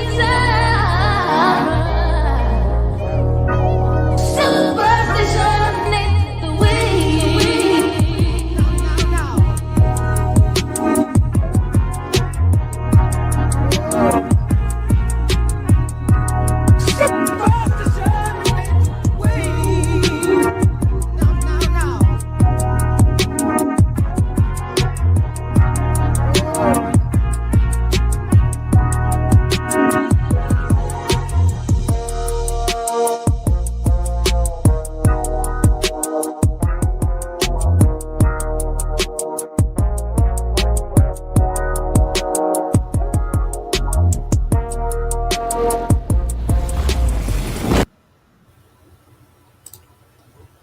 Peace and black power to YouTube family and everybody tuning in on the audio podcast world. I want to thank y'all for tuning in to another episode of Atheist Church Live. We are back in full effect. And tonight we're going to talk about why God is gambling. Well, let me clarify this first. Because a lot of times people get confused when they hear atheists talk about God. They say, if you don't believe in God, then why you saying God is this and God is that? Well, you got to understand, we don't believe in God. When we say, why is God doing this? We asking about the imaginary, fictional God that you believe in. Why is the God that you believe in a gambler? And why is he gambling with you. So we're going to read a little bit of the Bible, because I know how much y'all love the Bible. It's the best book in the world. It's so much fun to read. Even Christians love to read it. Can you hear the sarcasm in my voice? So, why is God gambling? I want you to pull out your good books. If you got one, pull out your Bibles. And we're going to go to the book of Job. It's one of the most disturbing books in the Bible. And I want to reiterate something that I tend to have to constantly say almost every episode, that these events in the Bible are not historical. Rather, they are there to give you direction, and not always good direction. Because see, the Bible is a book that's made for people who are either slave-like in their mind, meaning you think like a slave, or for people who have done some type of atrocity where they feel like they need forgiveness, which is why Christianity is so appealing to people who are utterly pieces of shit, because they've done things that they feel like they need to be forgiven for. So they tend to lean towards religions that offer that. Even if they don't have any evidence that they actually get it, they just want to take the chance of maybe I might be forgiven for the bullshit that I did. Well, as an atheist, I don't feel that way. I don't feel guilty. So Christianity is not very appealing to someone like me, making it very easy for me to see through the charade. So in the book of Job, we can go to the first verse. It reads, "There was a man in the land of Uz whose name was Job, and that man was perfect and upright, and one who feared God and eschewed evil." So a lot of times when we atheists talk about what the Bible says, people think that we don't know what we're talking about, which is why not only am I reading it verbatim, but I have it displayed on the screen so that you can see that I'm not skipping over anything like your preacher do, jumping from one book to the next, but rather we're going to read this in chronological order so we can get the best understanding of what the author intended to convey to the reader. So if this was not historical, why is it in the Bible? Well, let's read it and see if we can come to that conclusion. Okay. Verse 2 reads, "And there were born unto him 7 sons and 3 daughters." So Job was getting it in. He had 10 kids, 7 sons. And if you are savvy in the ancient world and history, having sons is looked at as a good thing, or better than having daughters, because your son carries on your name and your lineage. Your daughter, she gets married and she joins on to another family's lineage. So basically, back then, much like today, people wanted to have sons, especially rich people. So what about Job? Let's read verse 3. It says, "His substance also was 7,000 sheep, 3,000 camel, 500 yoke of oxen, and 500 sheeses, and a very great household." So this man was the greatest of all men of the East. So in these times, your wealth was determined by how much livestock you had. So according to your Bible, Job was filthy fucking rich. He had thousands of livestock, sheep, camels, and oxen. And the first verse even says that he was perfect. They used that word. He was perfect. All right. So this man was he was the big wolf on campus. He was a rich man that had it going on, basically, is what the Bible is saying. And his sons, verse 4, "and his sons went and feasted in their houses, every one his day, and sent and called for their 3 sisters to eat and drink with them. And it was so that when the day of their feasting were ended, Job sent and sacrificed them, and rose up early in the morning and offered burnt offering according to the number of all of them. For Job said, 'It may be that my sons have sinned and cursed God in their hearts.' Thus did Job continually." So he was a praying man. He feared God, and he protected his children with his prayers, basically. Now, verse 6 goes on to say, now there was a day when the sons of God came to present themselves before the Lord, and Satan also among them. Now, this is where you gotta, like they said when you were in first grade, put on your thinking helmet. Or maybe they didn't tell that to you. That's what they used to tell me. Put on your thinking hat. That means it's time to use your fucking brain. You gotta think about this. Read this verse again. Now there was a day when the sons of God came to present themselves before the Lord, and Satan also among them. So correct me if I'm wrong. As I always say, I don't like to be wrong, so please correct me if I'm wrong. But when I read that, I interpret it as Satan is a son of God. It says the sons of God came to present themselves, and Satan was with them. So if I say a bunch of Bloods came and confronted me, and Snoop Dogg was with them. Well, don't that sound like Snoop Dogg is in cahoots with the Bloods? But we know Snoop Dogg is a Crip. But if he rolling with the Bloods, hey, well, it's conflict of interest there. Maybe he like Nipsey Hussle. He roll with the Crips and the Bloods. But basically, the Bible's saying, I'm not saying this. The Bible is saying that Satan rolls with angels. Okay. Verse 7. And the Lord said unto Satan, he didn't speak to none of the sons of God, none of the angels. He said to Satan, from whence comest thou? And then Satan answered, from going to and fro on the earth, from walking up and down upon it. So God say, where you come from, Satan? And Satan said, man, I've been all around the earth, man. I'm just going here, going there. I've been somewhere everywhere, man. Welcome, Kwame. We are right on verse 7 of Job. How you doing, sir? What's good, brother? Can you hear me? Yeah, you good? Yeah, man. I had a hard time getting passwords and all, man. You know how Google do it, man. But Oh yeah, trust me, I know. go. Yeah, so go ahead. I'm gonna try to find the verse myself. You said chapter 1. Yeah, Job chapter 1. All right, and verse 8 reads, and the Lord said unto Satan, hast thou considered my servant Job, that there is none like him on earth, a perfect and upright man, one who feareth God and escheweth evil. So, according to your Bible, it was God's idea. He presented Job to Satan. Satan wasn't bothering Job. And I'm not here to defend Satan.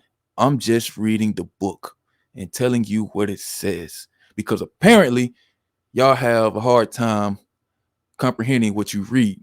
You probably failed that part of all the standardized tests when you were in high school, reading and comprehension, where they give you a passage to read and then they ask you questions about that passage because they want to know, did you understand what you just read? Yeah, you know you can read, but do you understand what you're reading? And Christians have a problem with this because they've been reading this book for centuries and they haven't figured this out yet.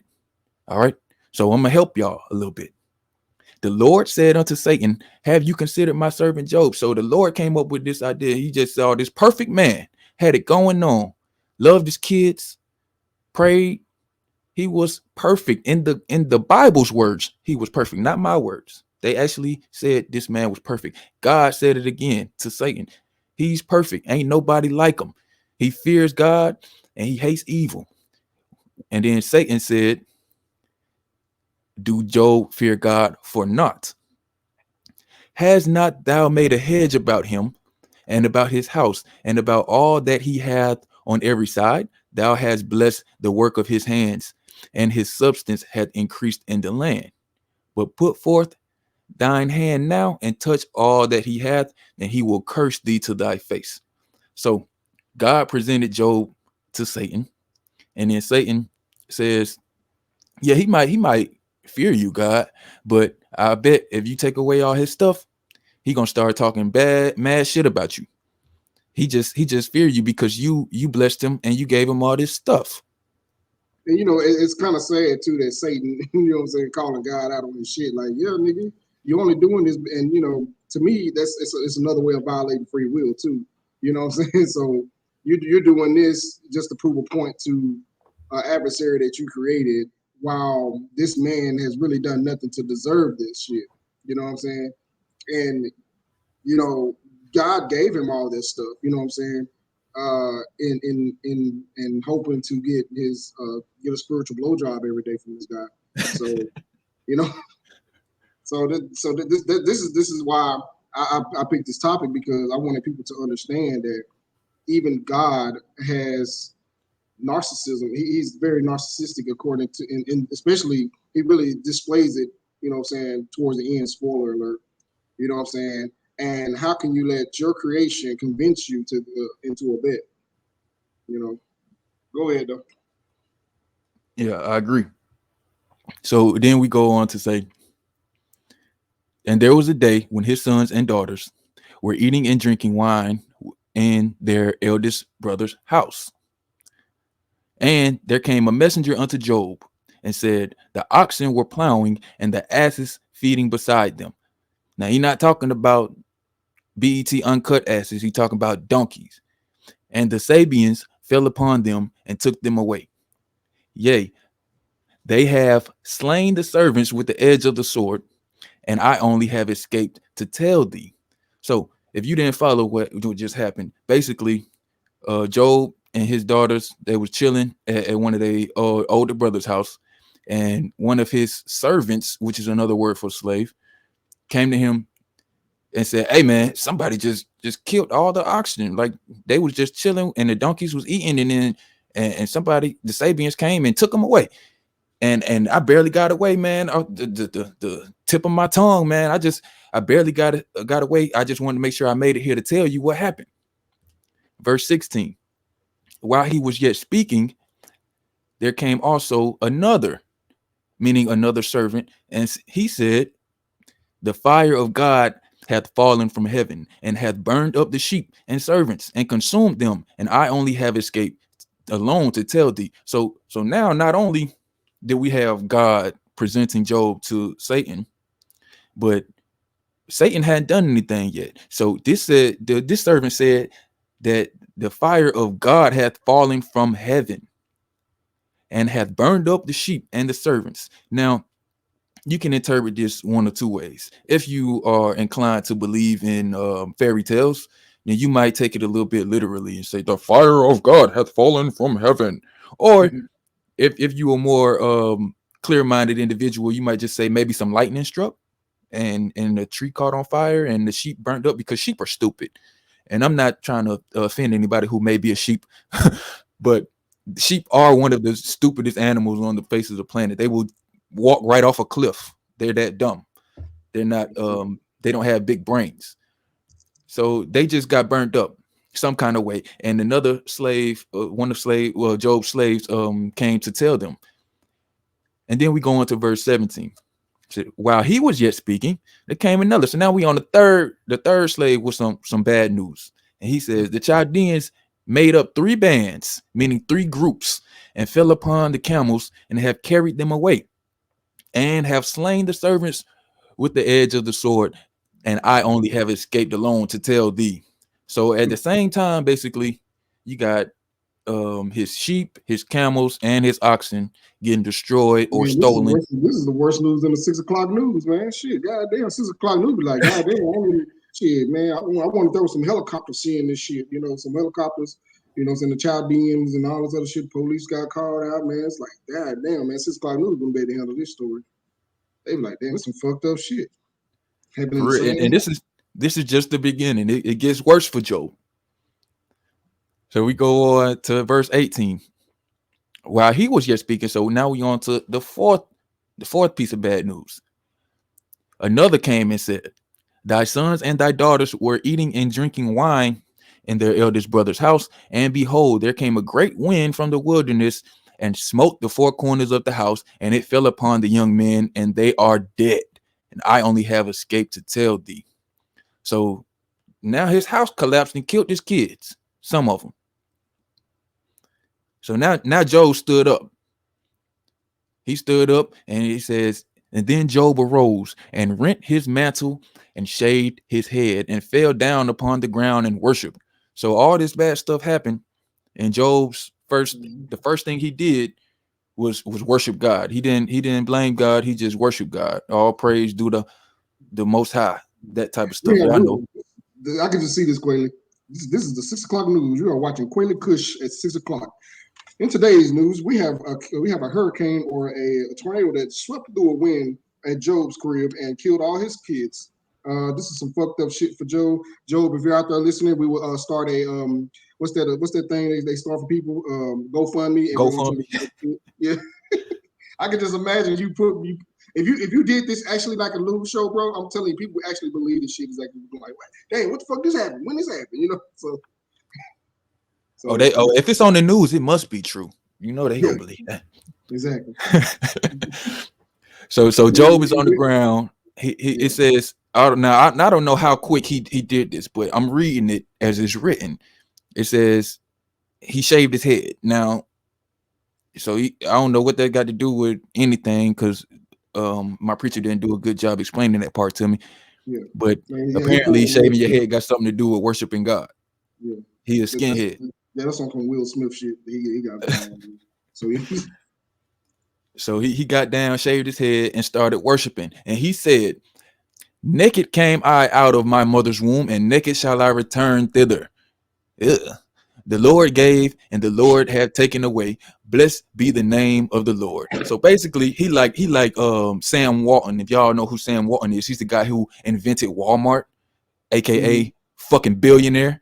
And Sam Walton, once upon a time, he lost $1 billion, and everybody was expecting him to be like, "Holy shit, I just lost $1 billion." But you know what he said? He said, "It's just money." So he's like Job, you know what I'm saying? Man, the Lord giveth and the Lord taketh away. I had all that stuff, and my kids dead, and my camels is gone, my sheep gone, and everybody fucking me over. But the Lord giveth and the Lord taketh away.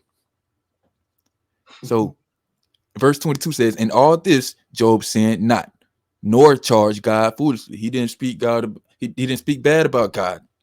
He kept on worshiping, he kept on believing. So not like what Satan said. Satan would have lost this bet. But we talking about why God is gambling with Satan, and why God presented this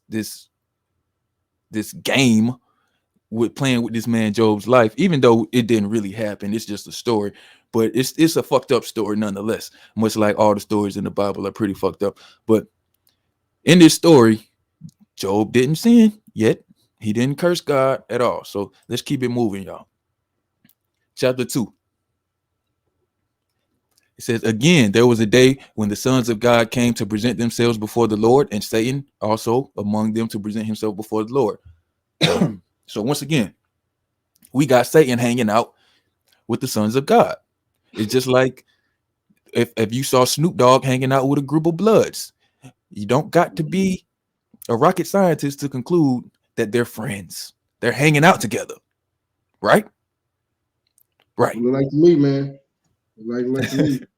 And it's just like, I'm like, who is really the con man in this? You know what I'm saying? Because it seems like Satan, you know what I'm saying, is basically really got God on the ropes. Like God is like saying, oh yeah, but he already know the outcome, but he's actually acting like he don't know the outcome. You know what I'm saying? So it's like he's trying to prove a point to Satan, which Satan probably is all knowing too. So, so that would look like, I don't know, man. Well, Satan, nonetheless, I'm not gonna speculate, because I'm not a Christian. So I'm only gonna say what the Bible said. You know what I mean? 2 things I know is, 1, the Bible says these things, and 2, these things did not happen in history. That's what I know. So that's what we're gonna talk about. But all I know about this verse 2 of chapter 2 of Job, is that Satan is hanging with the angels. So you, as a Christian, if you are a Christian listening, or if you riding the fence and you don't know if you want to believe or not, you got to ask yourself, why is Satan hanging with the angels? If the angels are so good and Satan is so bad, why they hang together? Why is God playing games with Satan? They not talking like they enemies. They talking like they buddies. They talking like me or Kwame would be talking like, "Hey man, I bet I could get that girl number over there in the corner." And then Kwame say, "Man, I bet you can't. I bet I get a number." And I say, "Okay, watch." Like, that's how friends talk. That's what God and Satan are doing here. Yeah, so you know what I'm saying, this, you know, even when you bring this up to Christians, they're gonna try to explain it away. You know what I'm saying? It had something to do with Job, or Job needs to know that God is all powerful, and you know what I'm saying, that he gave him all this other stuff. Why though? Job don't know nothing about this. Job just thinking some fucked up shit is happening to him. You know what I'm saying? But God and this Satan, excuse me, this God and this Satan character knows what's going on. But Job just like, damn, what the fuck going on? You know what I'm saying? Shit. So, you know, I don't know. It Yeah. just So let's keep going. It Mhm. says, and the Lord said unto Satan, from whence comest thou? Now here's what I have a problem with the Bible. It's so repetitive. Why you got to keep repeating the same thing over and over, man? So we just read this in the last chapter. Am I right or am I right? I know I'm right. We He just asked him read again, it. like, hey, where you been? Yo, hey, yo, Satan, man, But, dang, but where here, you been? I've been with y'all. You know? here's the thing though. This is God talking, right? Yeah, You mean the all-knowing God? The God that know everything? yeah. But he feel the need to ask the question to Satan, where you coming from? Shouldn't he already know where Satan coming from? He's God. Yeah, yeah. Like, And you off Satan your crystal answered. ball or something? Like, His crystal ball wasn't working that day. It was cloudy. and he pay God and pay his light bill. You know what I'm saying? Reliance ain't off. You know what I'm saying? And Satan answered the Lord and said, from going to and fro on the earth and walking up and down, just like I told your ass last time, right? The exact same thing he said last time. In verse 3, and the Lord said unto Satan, hast thou considered my servant Job? Oh, so repetitive. That there is none like him on the earth, a perfect and upright man. I mean, the nigga just And worshiping still he me, holdeth. man. This nigga just, you know, he give me spiritual blowjobs, hand jobs, anytime I want to, man. As long as I'm giving him pussy, give him some girls and some land and some oxens and shit, man. I can definitely can say this dude kisses my ass all the time. So say, you know, you might end up losing a bet, bro. Oh, definitely. I could say that about the God of the Bible. He loves ass kissing, brown nosing, sycophantic behavior, whatever you want to call it. Your God loves it, because apparently if you ain't kissing God's ass, you go to hell for eternity. But if you kiss his ass hard enough, you get blessed for eternity, according to your Christian faith. But let's read this repetitive book one more time. It sounds like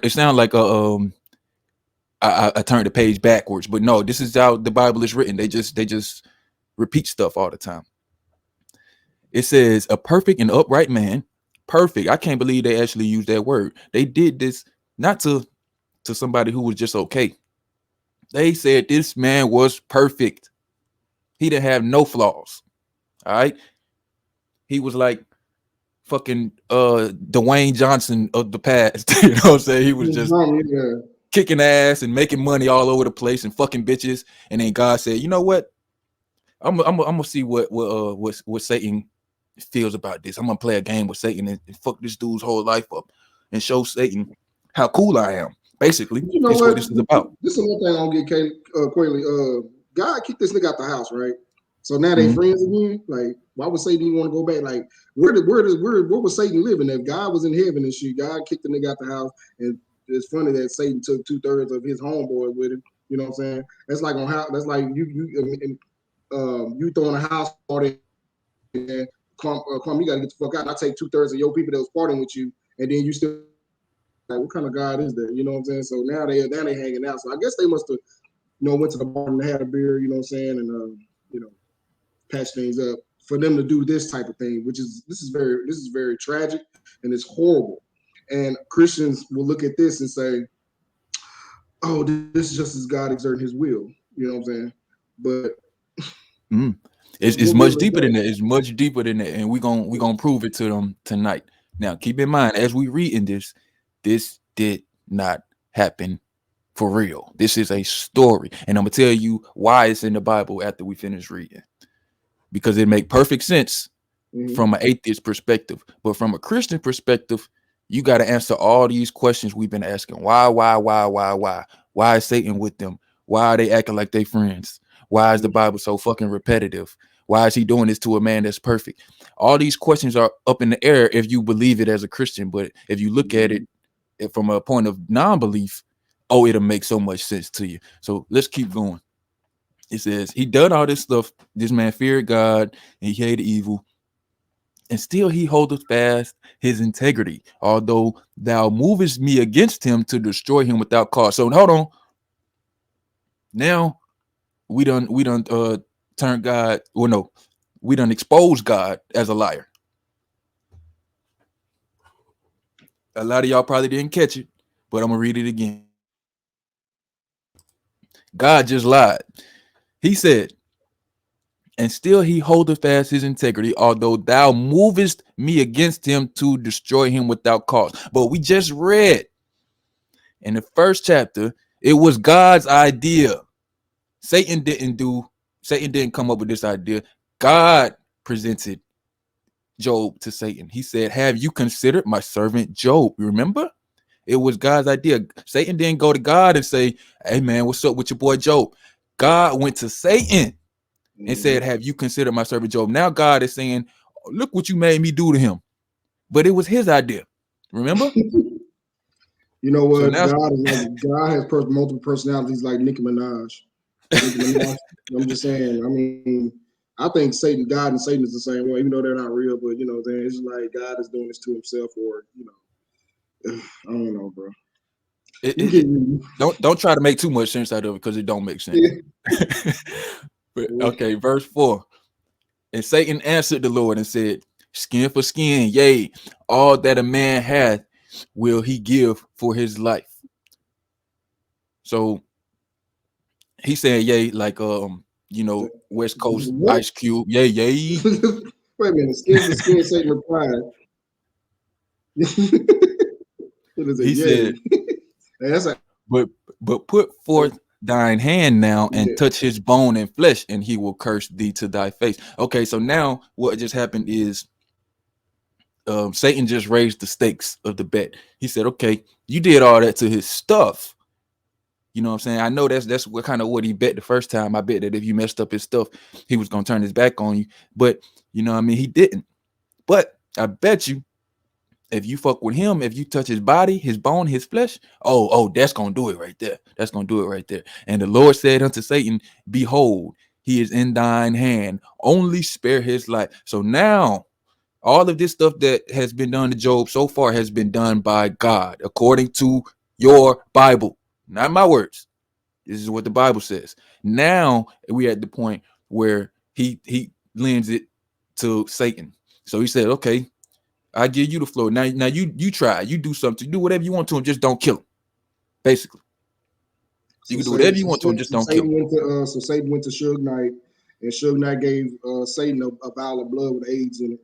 And he gave, I'm being stupid right now, but yeah, that's he easy eat him, man. He did him like that. He easy eat him, man. He easy eat him in this verse, bro.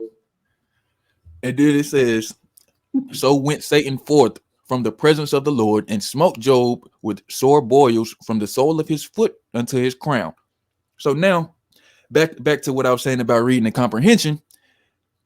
My high school education leads me to believe that Satan can't do nothing without the permission of God. Because, I mean, if he's Satan and he's so evil and he wanted to do all this evil stuff, he could have been doing this stuff. But he did dare do any of this stuff until God said, okay, now you can go do it. You know what I mean? Because if he could do it without his permission, he would have just done it and then bent to God and say, look what I did to your boy. He cursing your name now. I knew it, but he had to get permission first. So when all y'all talk about, oh, the devil doing it, Satan at work, is it really Satan doing it? Or is Satan just following the orders of God? According to your Bible, Satan don't do nothing without God saying go. Now that's reading and comprehension, folks. It don't say that, but you have to comprehend what you're reading.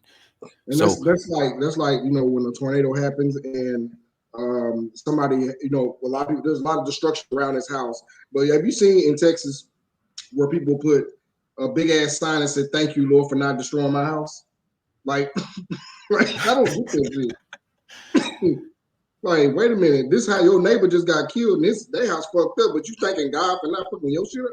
Like, see, this is the thing. They said, well, the devil caused that tornado. I said, well, ain't God the author of life and the author of everything and shit like that? But you know, yeah. Yeah, man, that's another problem that I have with the way Christians speak, because I honestly don't think that they intend to come off the way they come off. They when they say like, "Oh, thank God for saving my house," I don't think they understand what they really saying. Like if a plane crash and there's one survivor, and he said, "Oh, thank God, God, he spared my life." What you're actually saying is God could have saved everybody on the plane, but he didn't. But he saved you, so you're special some kind of way. So you're better than everybody else who died. That's what you're saying. You know what I mean? And to But the audience, what Quayle just said is very relevant to the end of the story. Keep reading. It's very relevant. but we know that that's not true though. It's much. Let me put it like this: we can take away the fact of it's true or not. It makes you a better person to not say things like that. It would be better, and you would come off less condescending and less like an asshole if you just say, "Ooh, ain't I lucky? Ain't I lucky that my house didn't get destroyed? Ain't I lucky that I survived that plane crash?" But no, you say, "I'm better than everybody else because God liked me. He ain't like them too much." That's what you're saying when you say, "Thank God you saved me instead of saving everybody." Yeah. And then, okay, verse 8, chapter 2. If y'all don't know where we at, we in the Bible, Job, chapter 2, verse 8. And he took him a potsherd with which to scrape himself, and he sat down among the ashes. So Satan is basically lusting in the burnt spoils of what he just did to Job. You know what I'm saying? So he just like enjoying this. Then said to his wife, "Dost thou still retain thine integrity? Curse God and die." So his own woman is telling him, man, look, you on some fucked up shit. I don't know what bitch you was fucking, but goddamn, you is not finna sit here and just take this shit and think God is still blessing you and you still love God. So nigga, you need to do something. You know what I'm saying? Because I ain't gonna be able to deal with this no more. So I'm about to go across town to Ranger's house or something like that. You go on your own, nigga. So that's what his wife is saying. You know how it is, man. You know how it is when something happened. A lot of times, men, they might not care, they might be indifferent about it or something. But if they woman come to them and they say, "Oh, you gonna let him talk to you like that? Oh, you can't stand up for me? Now they charged up because they like, oh snap, I got my wife is talking shit. I gotta do something. She's talking. She's talking. Gassing them up and everything, you know. And so y'all know how it go when the wife start getting in the man ear, they make them do something, right? Yep, because that V-box. No right. Women, that vagina, that viscosity. You know, it's a powerful drug. Yep. So verse 10, he said to her, "Thou speakest as one of the foolish women speaketh. What shall we receive good at the hand of God and shall not receive evil? And this did not Job sin with his lips."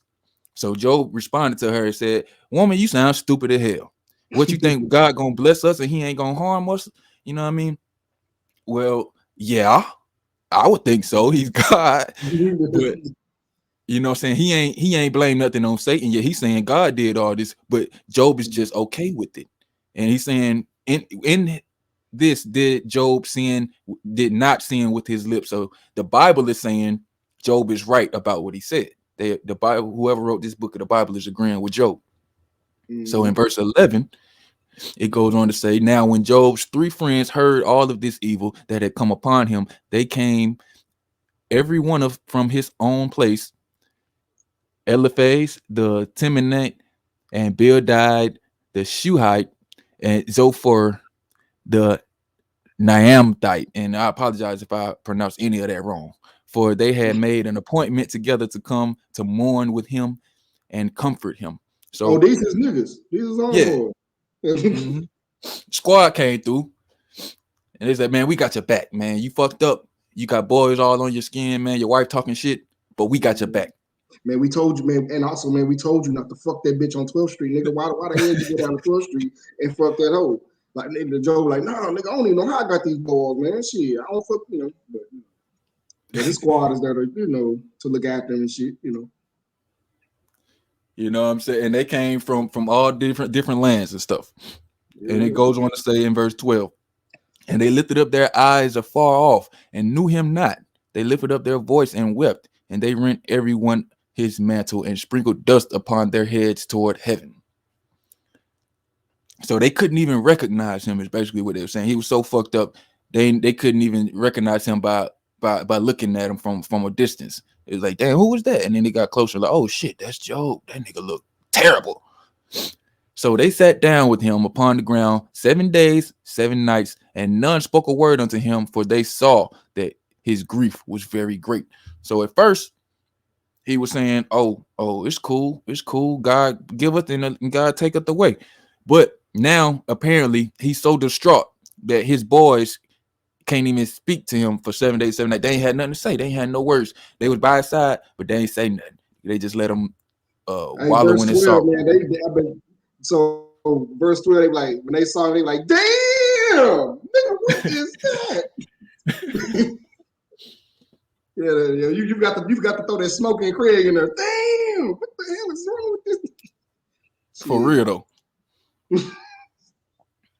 Yeah, so they were doing some boys to men. Although we go to the end of the road. They was singing with him and everything, man. They trying to lift this nigga up, but he was still trying to, love on this God and say, thank you, God, for all the things you done for me. Even though you fucked me up, I know it's you, but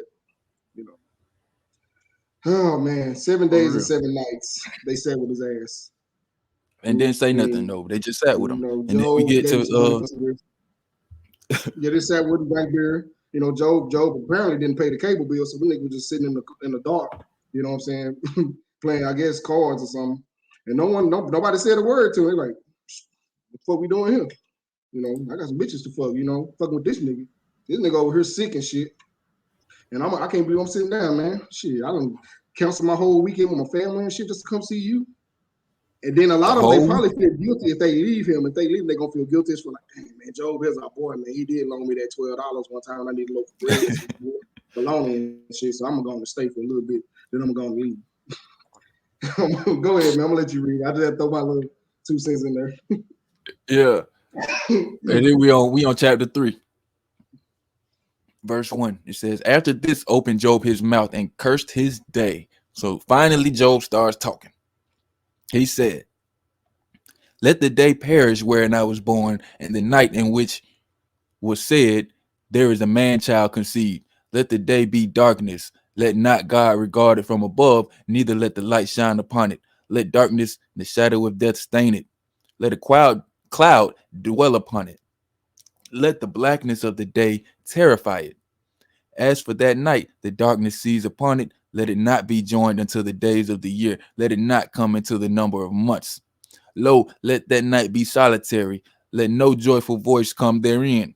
Let them curse it and curse the day, who are ready to raise up their mourning.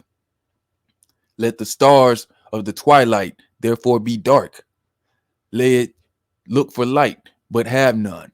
Neither let it see the dawning of the day, because it shut not up the doors from my mother's womb, nor hid sorrow from my eyes.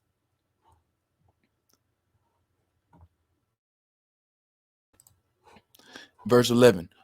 Why died I not from the womb? Why did I not give up the ghost when I came out of the belly?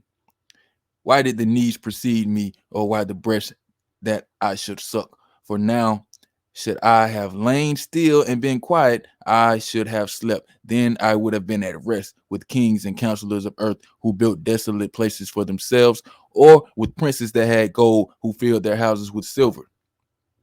Or as a hidden, untimely birth, I would not have been as infants who never saw light. They're the wicked cease from troubling, and the weary be at rest. There the prisoners rest together. They hear not the voice of their oppressor. The small and the great are there, and the servant is free from his master. Why is light given to him that is in misery, and life unto the bitter in soul, who long for death, but it cometh not, and dig for it more than for hidden treasures, who rejoice exceedingly and are glad when they can find the grave? Why is light given to a man whose way is hid, and whom God hath hedged in. For my sign cometh before I eat, and my roarings are poured out like the waters. For the thing which I greatly feared is come upon me, and that which I was afraid of is to come unto me. I was not in safety, neither had I rest, neither was I quiet, yet trouble came. So basically, in all that, Job is saying, man, I wish I was never even fucking born. You should have just let me die when I was coming out of my mama belly, man. Why you let me get all this stuff if you were just gonna take it away? You like even the sinners and the oppressors, they dead in a place where they don't have to worry about the oppressor no more. But I'm sitting here suffering. Oh, why me? So now Job is saying this is fucked up. Nah, you know what I'm saying? You took all my shit, but now you done gone too far. This is fucked up. In English, that's what it's saying. So then Eliphaz the Temanite answered and said, if we attempt to commune with thee, will God thou be grieved? But who can withhold himself from speaking?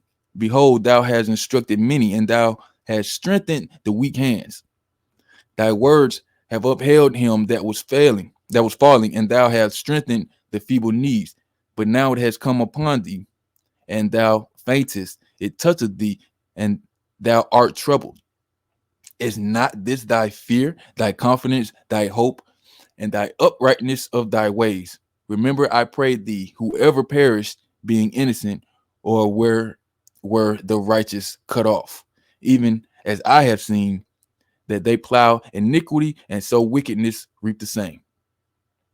By the blast of God they perish, and by the breath of his nostrils are they consumed. The roaring of the lion and the voice of the fierce lion and the teeth of the young lions be broken. The old lion perisheth for lack of prey, and the stout lion's whelps are scattered abroad. Now a thing was secretly brought to me, and mine ear received a little thereof, and thoughts from the visions of the night, when deep sleep falleth upon men. Fear came upon me and trembled, which made all my bones shake. Then the spirit passed before my face, the hair of my flesh stood up.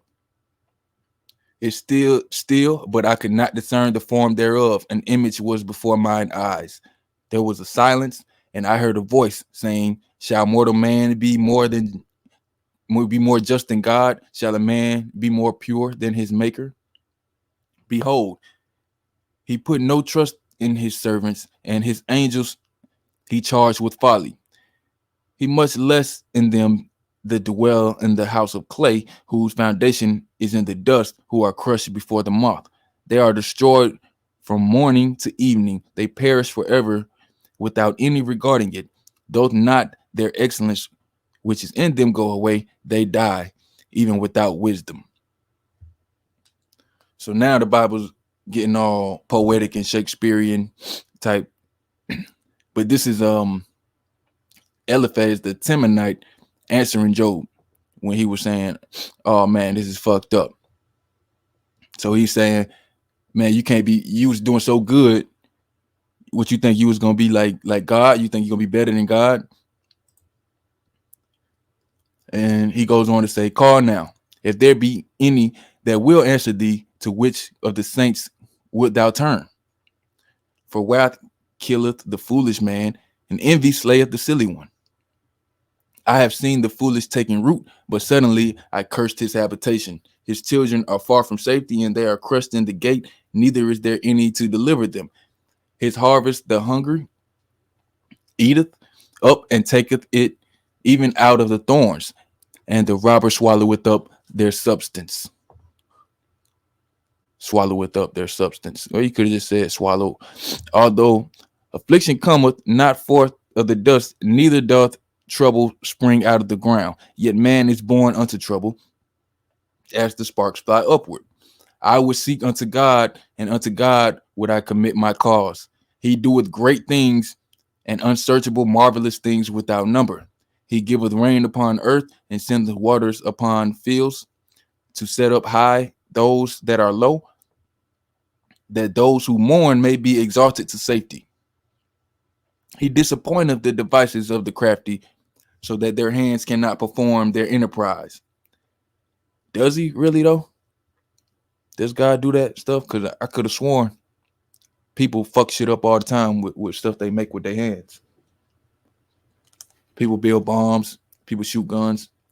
But according to this guy that's talking to Job, he said God disappointeth the devices of the crafty, so their hands cannot perform their enterprise. So something not right here. Then he goes on to say, he taketh the wise in their own craftiness, and the counsel on the forward is carried headlong. They meet with darkness in the daytime and grope in the noonday as in the night. But he saveth the poor from the sword, from the mouth, and from the hand of the mighty. So the poor hath hope, and iniquity stoppeth her mouth. Behold, happy is the man who God correcteth. Therefore, despise not thou the chastising of the Almighty, for he maketh sore and bindeth up, he woundeth, and his hands make whole. He shall deliver thee in 6 troubles, yea, in 7 there shall no evil touch thee. In famine he shall redeem thee from death, and in war from the power of the sword. Thou shalt be hid from the scourge of the tongues, neither shalt thou be afraid of destruction when it cometh. At destruction of the famine, thou shalt laugh, neither shalt thou be afraid of the beast of the earth. For thou shalt be in a league with the stones of the field, and the beast of the field shall be at peace with thee. And thou shalt know that thy tabernacle shall be in peace, and thou shalt visit thy habitation, and shalt not sin. Thou shalt know also that thy seed shall be great, and thine offspring as the grass of the earth. Thou shalt come to thy grave at a full age, as a shock of corn cometh in his season. Lo, this we have searched out, so it is. Hear it, and know thou it for thy good. So this guy is saying, man, God does good things, God does bad things, but in the end, you're gonna come out on top. So don't scorn God and don't sin. Is the advice that Job got from his friend. But chapter 6 says that Job answered back, oh, that my grief were thoroughly weighed and my calamity laid in the balances together, for now it would be heavier than the sand of the sea. Therefore my words are swallowed up. For the arrows of the Almighty are within me. The poison thereof drinketh up my spirit, and the terrors of God set themselves in array against me. Doth the wild ass bray when he hath grass, or loweth the ox over his fodder? Can that which is unsavory be eaten without salt? Or is there any taste in the white of an egg? The thing that my soul refused to touch are my distressing meat. Oh, that I might have my request, and that God would grant me the thing that I long for, even that it would please God to destroy me, that he would let loose his hand and cut me off. Then should I yet have comfort, yea, I would harden myself in sorrow. Let him not spare, for I have not concealed the words of the Holy One. What is my strength, that I should hope? And what is mine end, that I should prolong my life? Is my strength the strength of stones, or is my flesh of brass? Is not my help in me, and is wisdom driven quite from me? To him that is afflicted, pity should be shown by his friend, but he forsaketh the fear of the Almighty. My brethren have dealt deceitfully as a brook, and the stream of brooks they pass away, which are blackish by reason of the ice, and wherein the snow is hid. When in time they wax warm, they vanish. When it is hot, they are consumed out of their place. The paths of their way are turned aside. They go to nothing and perish. The troops of Tema looked. The companies of Sheba waited for them. They were confounded because they had hoped. They came thither and were ashamed. For now ye are nothing. Ye are casting down and are afraid. Did I say, bring unto me, or give a reward for me of your substance, or deliver me from the enemy's hands, or redeem me from the hand of the mighty? Teach me and I will hold my tongue and cause me to understand wherein I have erred. How forceful are right words, but what doth your arguing reprove? Do ye imagine to reprove words and the speeches of one of the desperate, which as are wind? Yea, we overwhelm the fatherless, and ye dig a pit of for your friend. Now therefore be content, look upon me, for it is evident unto you if I lie. Return, I pray you. Let there be no iniquity, yet return again, my righteousness is in it. Is there iniquity on my tongue? Cannot my taste discern perverse things? So he's saying, you think I don't know the difference between when somebody doing me right and somebody doing me wrong? Basically.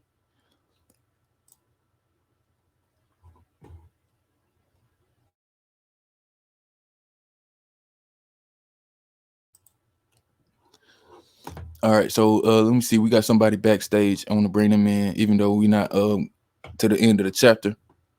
Let me see. They might have something to add. So, biblical, Christological, you are on the line. What's going on with you? Not much. I won't be no longer than 30 seconds with this brute fact. Firstly, would like to say that I have a YouTube channel, Biblical Christological Account, FTW. My brute fact to you is that you can't destroy our biblical Christological God. What's thy response to that brute fact? My response would be, I agree, because before I destroy something, it has to be shown to actually exist. And you all haven't met the burden of proof on your biblical God actually existing. So how can I destroy it?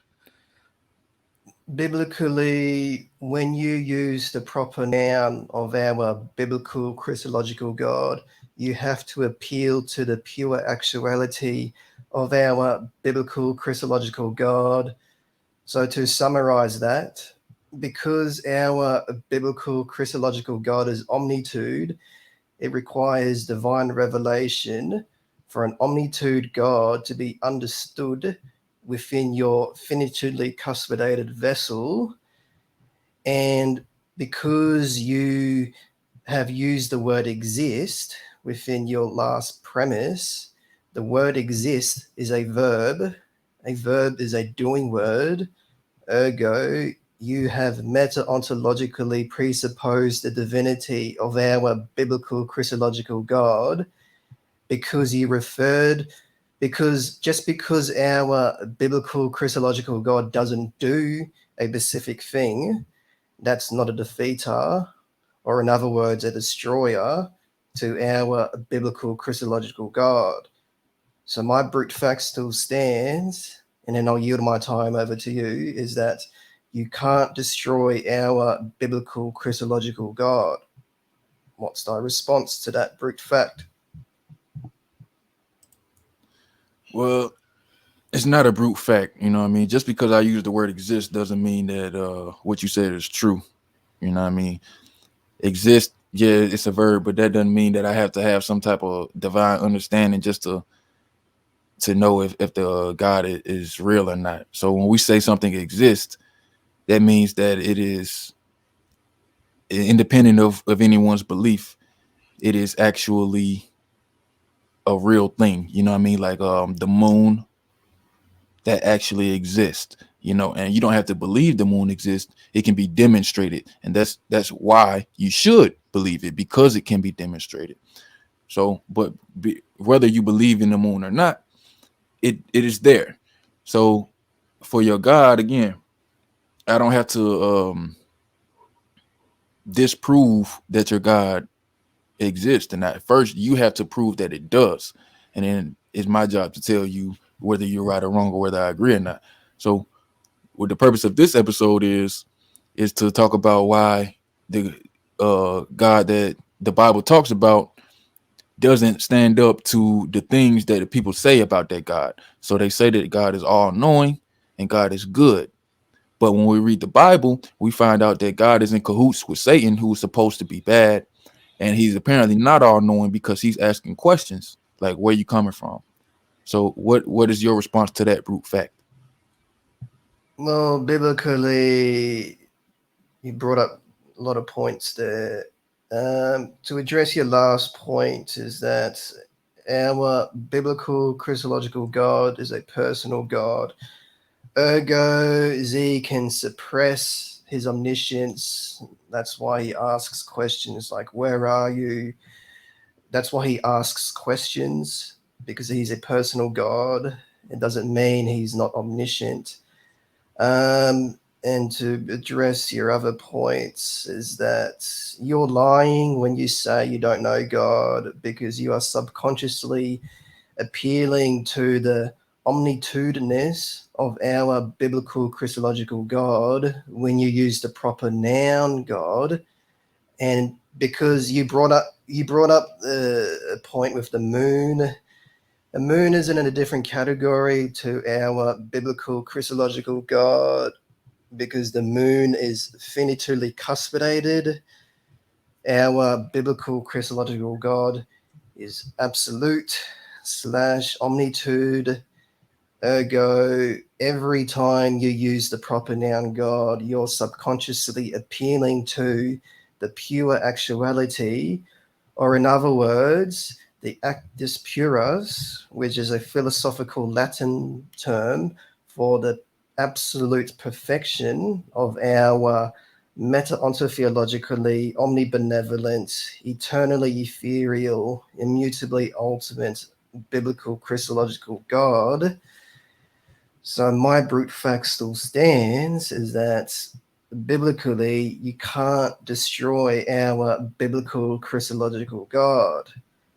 What's thy response to that brute fact? All right, I'm gonna just lay it on you straight and flat, as they say. Honestly, about half of the words you just used, I don't know what they mean. And I love words. I'm an avid reader. So if I lost you, I can guarantee you that about 90% of the people listening have no idea what you're talking about. So if it's that confusing for me or anybody to understand what your God is about, he's not, I don't think he's doing a very good job presenting himself or itself, whatever it is that you claim. And you made a very bold claim when you say that we're lying when we say we don't know God. You know what I mean? Because first of all, it's a bit condescending, because I'm not lying. I don't believe in things that have not been demonstrated to exist. I don't believe in Santa Claus, nor the Tooth Fairy, nor the Loch Ness Monster, for the exact same reason why I don't believe in your God claim, because they have no evidence for their existence. So I don't need a philosophical argument to validate the existence of the moon. So why should I need one to validate the existence of anything else? You know? So if you can dumb it down for us a little bit and say what you're saying, you know what I mean, in a way that can be digested by anybody, then maybe I can answer your question a little bit better. But basically, I think you're shifting the burden of proof, and you want us to justify why we don't believe, when in actuality the burden of proof is always on the person making the positive claim that something is, not the person saying that something isn't. Because my reason for saying something isn't is because there isn't evidence for it. So I don't need to prove that there isn't evidence. That you have to prove that there is. So what is your evidence for your God that you claim is a brute fact? If it's so brute and it's such a fact, it shouldn't be that complicated to explain it to me. I shouldn't need a dictionary or a degree in English in order to comprehend that something exists. So dumb it down for us and explain to me why you think your God exists. Biblically, when you express or articulate the proper noun God, it takes divine revelation for an absolute God who contemporaneously is zoetic, absolute, ultimate, etc. For all those attributes to be intelligible simultaneously of each other requires divine revelation, which comports with Romans 1:20 in the Bible. So, for since the creation of the world, God's invisible qualities, his eternal power, and divine nature have been clearly seen, being understood from what has been made, so that people are without excuse. So, you have been meta-ontologically presupposing the divinity of our biblical Christological God within your starting premise, because it takes divine revelation for said omnitude God, our biblical Christological God, to be understood. Biblically, you brought up points about Santa Claus, the moon, etc. You can be neutral about those positions because those propositions are finitudely cuspidated. Our biblical Christological God is omnitude / infinitude in size. Ergo, it's impossible to be neutral on an omnitude God. So I don't have to prove the existence of our biblical Christological God. I merely am evangelizing the awesomeness of our biblical Christological God. So, is God all powerful? Can he do anything? yeah, our biblical Christological God is an ultimate God. So he's all powerful, right? He can do pretty much anything he wants. He can potentially do anything, but he chooses not to do all things. So if he chose to, hypothetically, if God chose to create a rock so heavy that even he couldn't lift it, he could do that, right?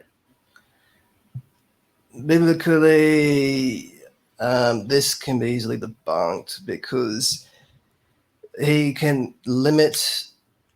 Just say he creates a heavy rock with one hand, and then he limits his omnipotence with his other hand, so he can lift the rock up. At the same time, he cannot lift the rock up. So that question or that argument is a contradiction because he can do both at the same time. And what is your basis for making that claim? How do you know this? How do I know what? How do you know that God can limit his power? Well, he would have to interact with because he's omnitude.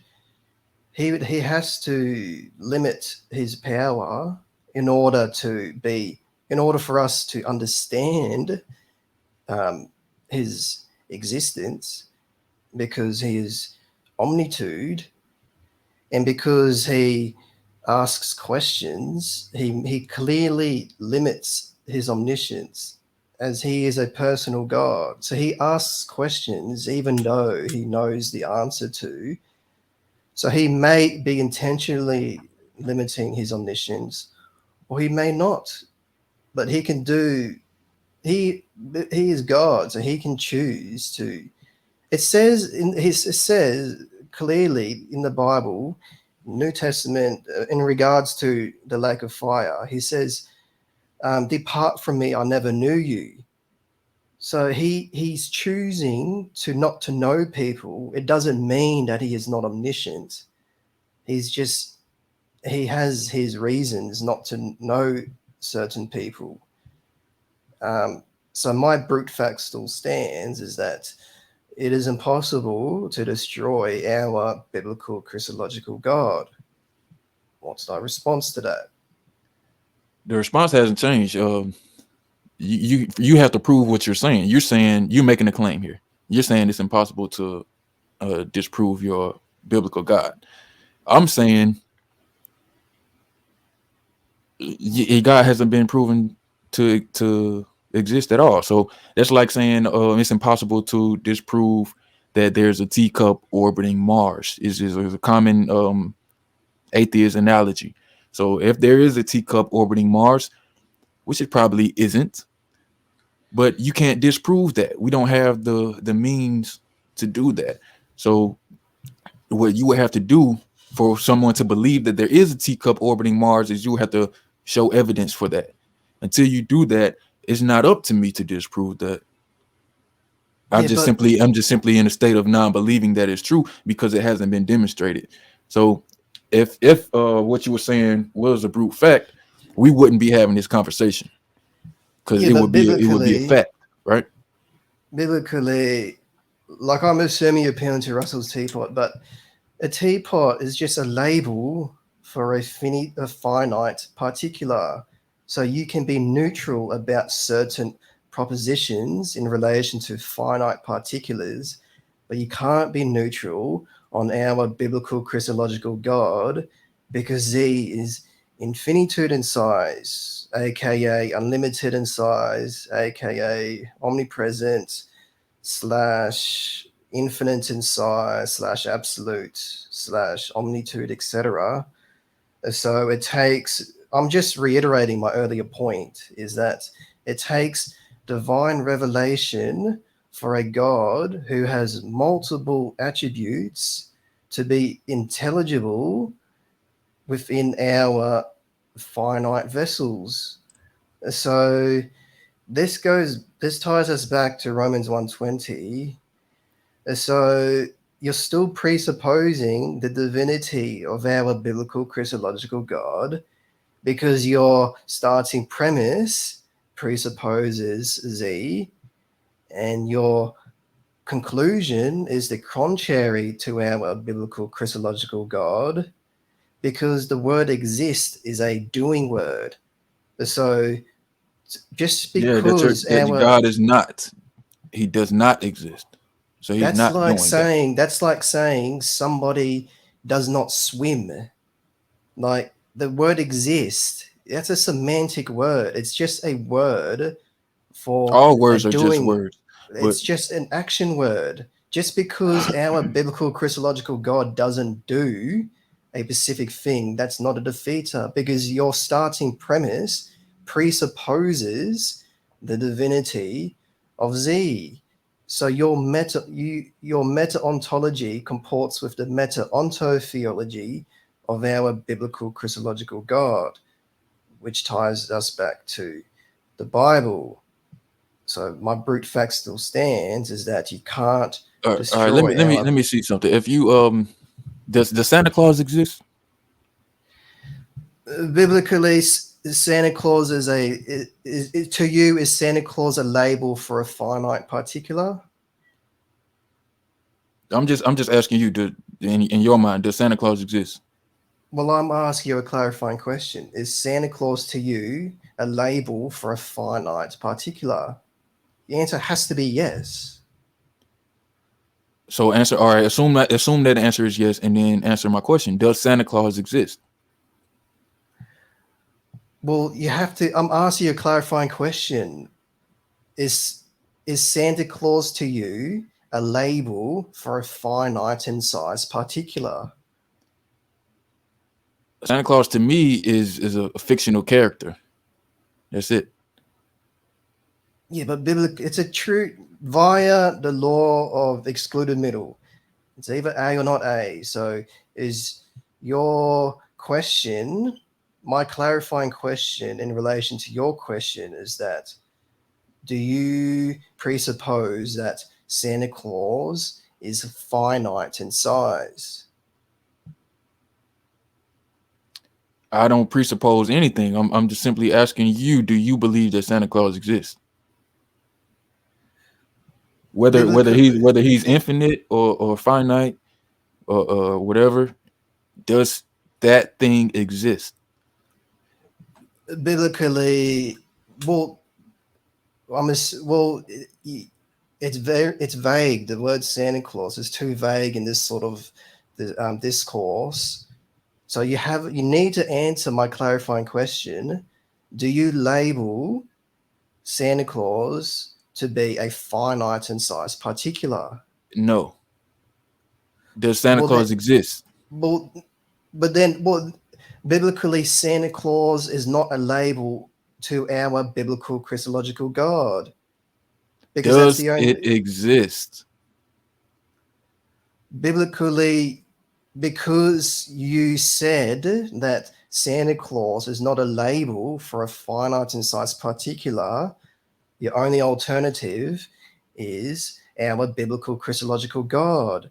However, the name of our biblical Christological God is not Santa Claus.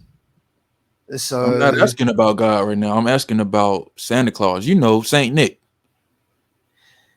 biblically, there can only be one omnitude / absolute particular, securing all sempiternal actualities.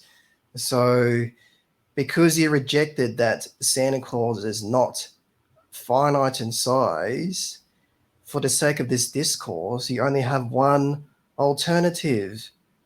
So you're appealing to a God, however, you are appealing to a different God, which goes against one of the 10 commandments in Exodus that do not worship other gods.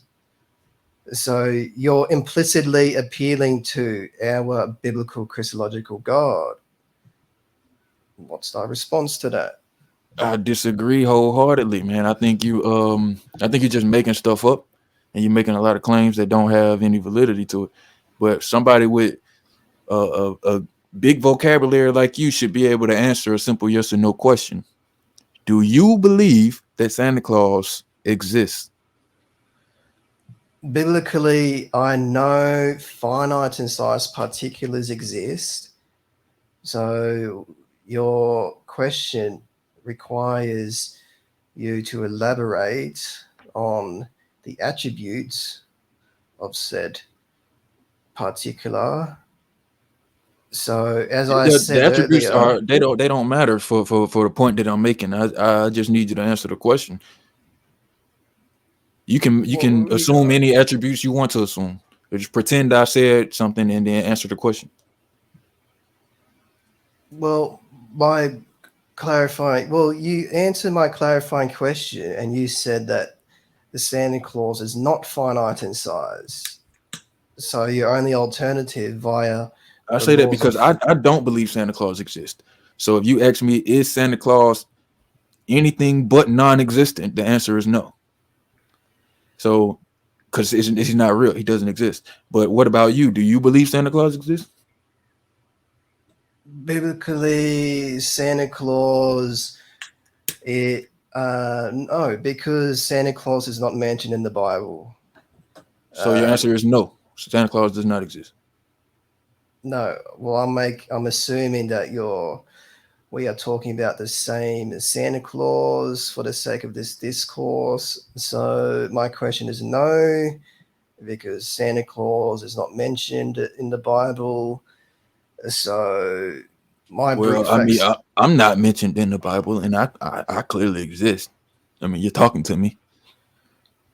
Biblically, you are a finite in size particular.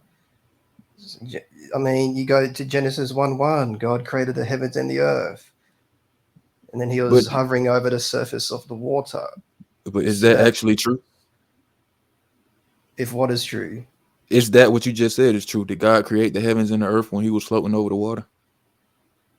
Yeah, biblically, the tangible matter is irreducibly complex with height, depth, and width. Therefore, for those three particulars to spawn into existence simultaneously of each other requires a designer. There's no getting around that. So this ties us back to the brute fact is that our biblical Christological God is invincible and Z cannot be destroyed by an external particular. What's thy response to that? Well, nobody's attempting to destroy your biblical chronological God or Christological God. What we are doing is exposing the facts of the matter here. So what you say that the three dimensions, height, width, and depth, can't pop into existence without a creator.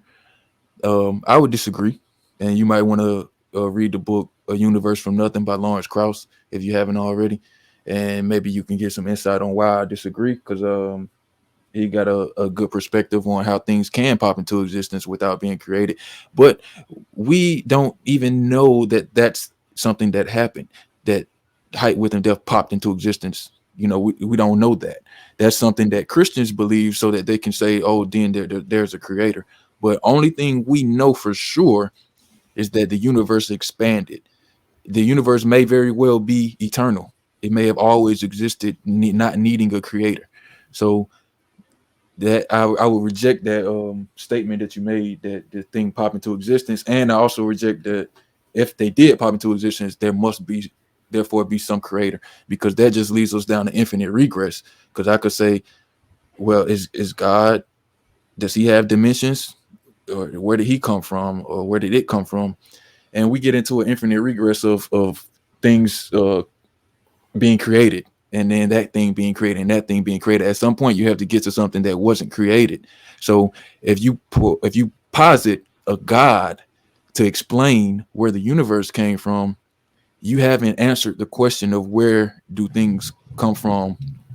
You just bumped it down one step, and now we got to ask the same questions that we were asking about the universe. Now we got to ask those questions about God. What is its nature? Where did it come from? What does it do? What is it made of?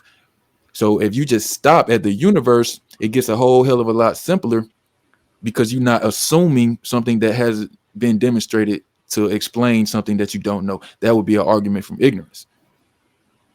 Biblically, you brought up multiple points there. Your And you keep saying first point. biblically, like what is, why do we care what happens Well, hang biblically? on. Allow me to respond to some of I've your allowed you a lot points. of time to respond, man. But we got to move on with the show, and for time's sake, and trust me, I appreciate you calling in, and you can come back anytime you want to. But we got to move on with the show, and I don't want the people to fall asleep. You know what I mean? Because I don't think we're getting anywhere with this I'm conversation. refuting your points. So for something, you appealed to Lawrence Krauss. So for something to spawn into existence simultaneously, so for height, depth, and width to spawn into existence simultaneously of each other instantly requires a designer, a cause. So, and then you appeal to Hold on, now that's two different things, sir. You said a designer or a cause. That's two different things. the same thing. No, So no. A designer is intelligent by definition. It's a designer. You have a consciousness, a conscious designer. But a cause can be anything. You know, if lightning strikes a tree and the tree gets on fire, the cause was the lightning. But that doesn't no, mean but that the lightning designed the fire. we're at the earliest start. The terminus a quo. Terminus a quo is a Latin term for the earliest starting point to said proposition. So in relation to the universe, for matter to spawn into existence of height, depth, and width requires an antecedent cause. For particular A, particular B, and particular C, which are values to height, depth, and width, requires an antecedent eternal mind. And then you appealed to, well, what if it didn't have a cause?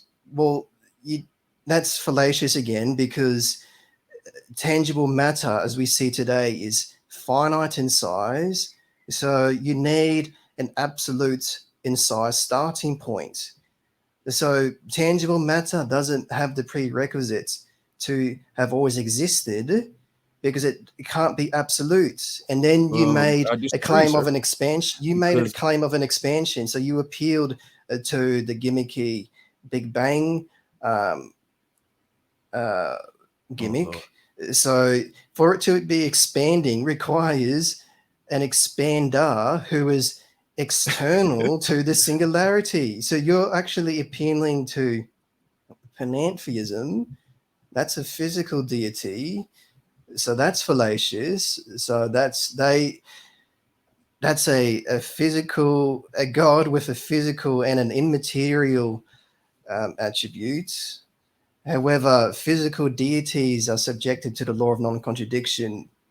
I can go on that later on, but to address your other points, Do you reject science? No. But you reject the Big Bang. Well, you're presupposing. So, my clarifying question to you in relation to the Big Bang gimmick: do you presuppose that physical matter came into existence? No, I just said that the universe may very well be eternal. Well, then I that's don't fallacious. The it's universe, not. the universe is a label for a finite and size particular. So the cosmos, and the word I would disagree cosmos, with that. You might want the to look up. word, You might want to look up the word universe and what it means. It the literally means word, everything in existence. the But what I'm word. saying is the matter in the universe, because you said that the matter is a finite particle or whatever. So let me ask you: Can matter be destroyed? Is it going to go away someday? Yeah, matter can be destroyed How? by our biblical Christological God. So How? that's just who He is. I mean, just close your Well, yeah. eyes and As if you visualize. define the God that can do anything, if No, you we just want can to do. put a catch-all that doesn't exist into every question that I ask you, well, then that's just a magic genie. I could say the same thing. I could say I'm God, and I got as much evidence for me being God as you do for this God thing that you're talking about. He could just do anything. So I asked you, can matter be destroyed? And you said, yeah. I asked how, and you said, well, if God did it, he could do it. You don't know how, but God can do anything. But that's just a claim that you're making. No, this can be tested.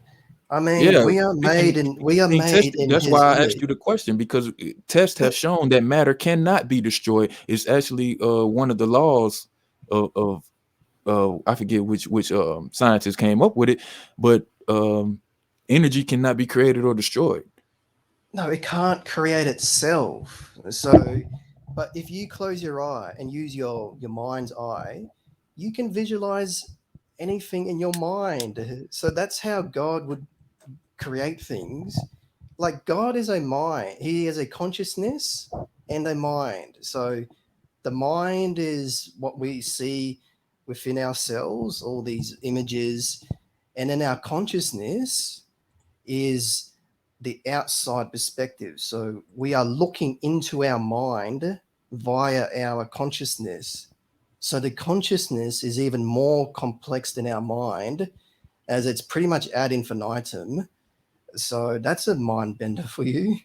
So that's, if you close your eyes, that would be God's perspective. But I take the position that, because when I close my mind, I see specks of light and darkness. Not that I'm evil or anything, but I see there are gaps in between the specks of light that I see. But for God's perspective, I take the position that his mind contains a fire. So, and then he created, and then if you go to Genesis 1:1, he created a different dimension before creating the matter. So that's how you should see things, is that when you close your eyes, that perspective you see, and that ability to visualize anything, that's who God is. But the difference between us and God is that God is absolute. So his mind is pretty much infinite in size, where we are limited. So, Okay. and then you made it, you're not God, because you're asking, God wouldn't argue against himself. God is According to you, he would. He could and he would. But I want to ask you a clarifying question of my own. Can a mind exist without a brain or something like a brain? Yeah, a mind can exist without a physical medium. Give me an example. Well, our biblical Christological God. He's the An example that actually exists, please. He does. Our biblical Christological God is doing things. What is he doing? Well, he is watching us, for starters. Where's the evidence of this? Because he is omnitude. That's just who God is. Because he is omnitude, he knows all things. So he may suppress a few things, like in the Bible, he says that he doesn't know certain people. So all this, you're still presupposing our biblical Christological God. So this just goes back to what I said earlier, is that whoever's going around saying that they don't know God are just liars, because you can't be neutral about our biblical Christological God. Because you're appealing to the whoever's going around saying that there is a biblical God that actually in existence is a liar, because they know they don't have any reason to say that other than they believe it. You don't have a good reason for me to believe that your God actually exists. Now, I asked you, can a mind exist without something like a brain? You said yes. I asked for an example, and you said, well, your God. But that's neither here nor there, because you know I don't believe in this God. I'm asking you for an example that we both know is real, and we just like I use the moon, something that you can't refute, to make my point. I'm asking you to help me understand how a mind can exist without a brain and use something that actually exists, an example of a mind existing without a brain, because it is my understanding that in order to have something like a mind or consciousness, the ability to think, you have to have something like a brain or ganglion or a nervous system. You cannot have a mind without that physical property. So does God have a brain? I'm assuming you're going to say no, because you gave God as an example of something that doesn't have a brain but has a mind. This clarifying question that refutes your argument is that, well, I don't have to ask you in a clarification form, is that a mind doesn't have edges. And so that's what you need. That's a prerequisite for the eternality of God, is that you need a starting point without any edges. So a mind doesn't have an edge. So our biblical Christological God meets the prerequisites to be eternal, because he is not cuspidated. So that's the proof there. And you're still presupposing our biblical Christological God. So my brute fact still stands from earlier, is that you can't destroy our biblical Christological God. Well, you could say I'm presupposing all day long, but I don't think I'm presupposing anything. I've been reading the chat, and apparently the people in the chat don't agree with you either. But I'm just trying to figure out. I'm trying to figure out like where you're getting your conclusions from. Like you say, okay, a mind doesn't have an edge, but where do you think a mind comes from? What comes first, the brain or the mind? Well, hang on. Let me address your other point, is that throughout this entire discourse, every time you say the proper noun God, you are subconsciously appealing to the pure actuality of our biblical Christological God for a zoetic, ethereal, ultimate, and absolute God to be understood within your finite and sized vessel requires divine revelation, which again comports to Romans 1:20. Are you new to the channel, or have you watched our stream before? Biblically, your clarifying question is not a destroyer to our biblical Christological God. All right, bro.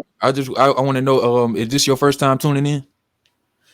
biblically, your clarifying question is not a destroyer to our biblical You're Christological refusing to God. answer my question. Okay. Got to answer the question, man. I wanted to have a dialogue with you, but if you're not going to be honest and answer straight up, easy, simple questions like, yeah, this is my first time tuning in, or nah, I watched y'all show last week. Like, bro, that's all I want to know. Is this your first time watching? Because if you had tuned in, you would already know the answer to what you're saying. You would know my response to your statement. I'm not presupposing anything. You're the one making the claims here. And just because I say God, first of all, you got to understand that I'm in my 30s and I have heard many people describe what they believe a God to be. So when I say God, I'm speaking to the people on their level of what they think a God is. That don't mean I have to believe it. Just like I could talk about Santa Claus. I could say stuff like Santa Claus is a piece of shit. And you know what? When I was a Christian, I used to say this. Santa Claus is a piece of shit because he's stealing Christmas from Jesus. That's how I used to think when I was a Christian. But that don't mean I believe in Santa Claus. You know what I mean? I'm just saying from the stories about Santa Claus and the way that people revere Santa Claus and teach it to their kids, and Christmas is all about Santa Claus and kids don't give a fuck about Jesus. Santa Claus is a piece of shit from my early Christian perspective when I was a child. That don't mean that I believe in Santa Claus. So when I say God this and God that, I'm not presupposing the God. I'm speaking to you on your level because I know that you believe that God exists. So when I let you back in, I want you to answer my question and see if we can continue this conversation like, adults have a conversation. I ask you a question, you answer it. You ask me a question, I answer it. We go back and forth. That's how conversations work. You don't just say something that you want to say when I just asked you a question. So, sir, is this your first time tuning into the show? Hang on, you brought so many points there. I just asked you a simple question, man. Is this your first time tuning in to this channel? Hang on, this is a metaphysical red herring ploy you're trying to throw in here. Oh my God, I can't do it, man. I can't do it, Kwame. I tried. I can't do it, bro. So, I guess we could get back to the reading, man. If you want to answer the question, the live chat is open. I just want to know, is this your first time tuning into the show so we can move on with the conversation? But we cannot have a conversation if you refuse to answer something simple as that. Because now I feel like you being dishonest and you playing games, which, I already could have did that from the jump when you said that we was lying when we said we don't know God. So, what I mean, right off the bat, we had a problem, but I was being nice with you for the sake of conversation and being this is our first time speaking with you. I mean, I gave you the benefit of the doubt. I say, well, maybe he don't mean to come off condescending, but bro, ain't nobody lying when they say we don't believe in your imaginary friend in the sky, especially when the shit contradicts itself. So you say that basically heads I win, tails you lose. Anything I say about your God, you can say, well, he can just do this because he's God. It's like the little kid that's saying, I shot you. No, you didn't. I got on a bulletproof vest. You didn't shoot me. It's no fun playing games with kids like that because you know what I'm saying, motherfucker, you ain't playing fair. I shot you. I put my fingers into the gun and I said bang. And you sitting there talking about you got on a magic vest now. Come on now. So then you know what happens when kids do that? The other kids say, I don't want to play no more because you ain't playing fair. So that's what I'm doing to you. I don't want to have the conversation no more because you're not answering simple question.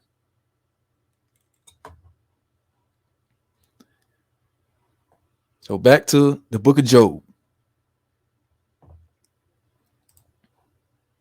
We was on chapter 7. It says, is there an appointed time for man upon the earth? Are not his days also like the days of the hireling? As a servant earnestly desireth the shadow, as the hireling looketh for the reward of his work, so am I made to possess months of vanity, and wearisome nights are appointed to me. When I lie down, I say, when I shall when shall I rise again and the night be gone? And I am full of tossings and to and fro until the dawning of the day. My flesh is clothed with worms and clods of dust. My skin is broken and has become loathsome.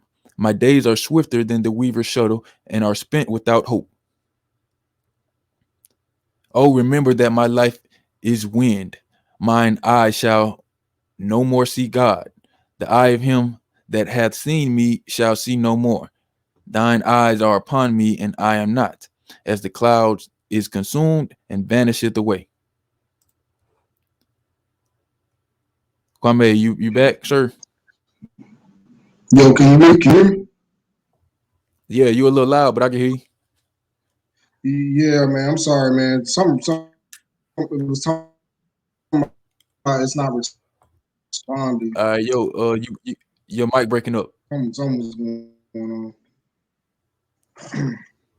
Say Yeah, something. so I missed the whole thing. Okay. Yes, All right, I can I hear don't know you what the now. hell's going on. Well, yeah, man, we had a Am I good? caller. He called in. All right. So You what was it know, all about? he says that we can't destroy the biblical Christological God, and I told him it's not our job to destroy something that don't exist. Like, of course, we can't destroy something that don't exist. It don't exist. And he says, well, if you use that word exist, that just proves that God is real because exist is a verb. And you know what I'm saying, lost me right there because I'm saying God does not exist. I'm not saying he does. I'm saying he don't exist. And then he went on to make a whole bunch of fallacious arguments and some condescending remarks, basically the typical apologetics that we hear from Christians. But he's a Bible thumper, and he rejects science, and he doesn't accept proven facts. But he claims that the Bible and that God exists is a fact, and that we're lying when we say we don't believe in God. That's what he said.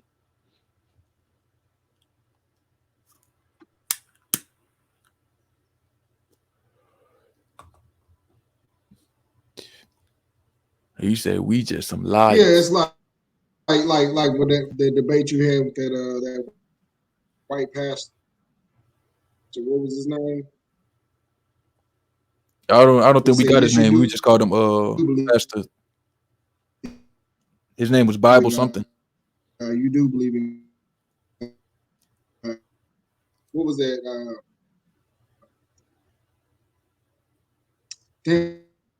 What was his name? The guy you debated. He came on your show. I don't remember his name, but your microphone going in and out, man. I can only hear like every other word.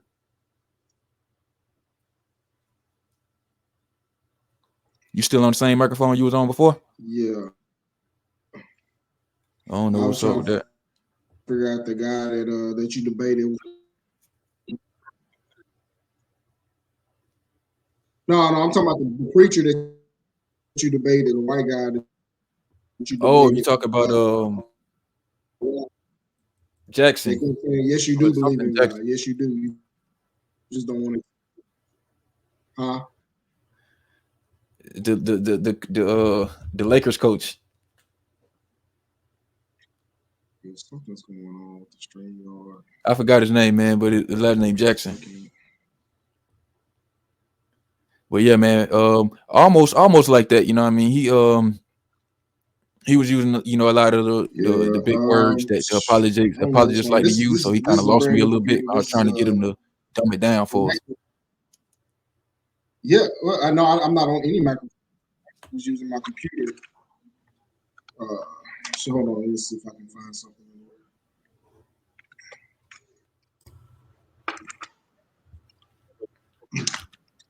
Yeah, something like that. Yeah, Peter Jackson, something like that. No,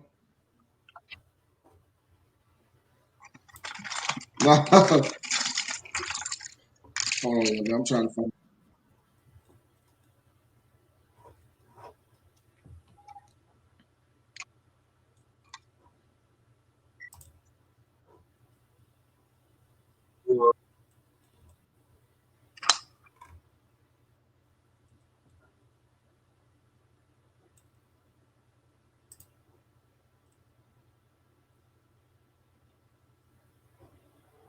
All right, so since we had a caller, and we took up a little bit of time, You I'm gonna fast forward be more layman in the with it, book of Job. You know what I'm saying?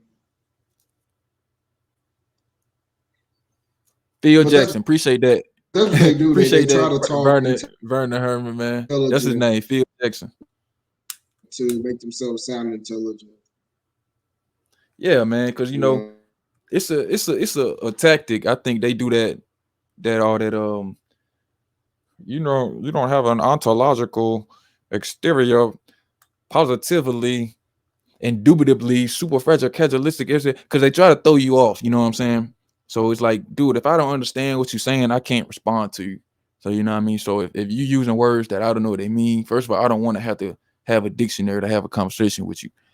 You know what I mean? I've been in this debate scene for a little while, so I'm kind of used to it.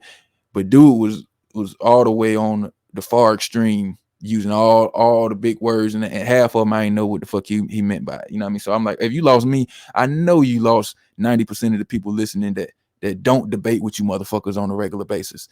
So I'm trying to get it to a point where he could speak to us on a level that everybody can digest what he's saying.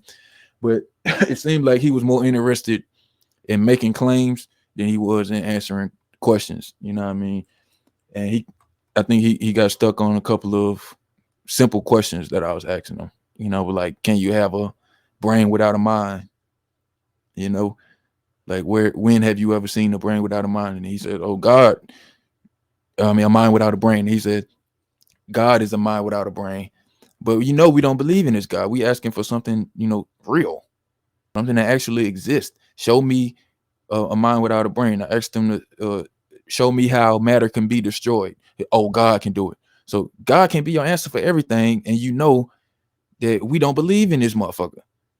So you know what I'm saying? Like it's an old joke when people say, "What's the meaning of life?" and you say 42, and that's just the answer to every question. 42. It's a joke, but that can't be your answer for everything. You know what I mean? Unless you're joking. Then in that case, it's funny. I don't know if he meant to be funny, but I'm pretty sure somebody got a good laugh out of it. Pretty darn sure. Anybody else think they could do better? Maybe y'all can call in and provide some evidence that this God actually exists. But I'm not convinced. And if I gotta get a degree to understand God, then miss me with that one, because I don't think it should be that complicated.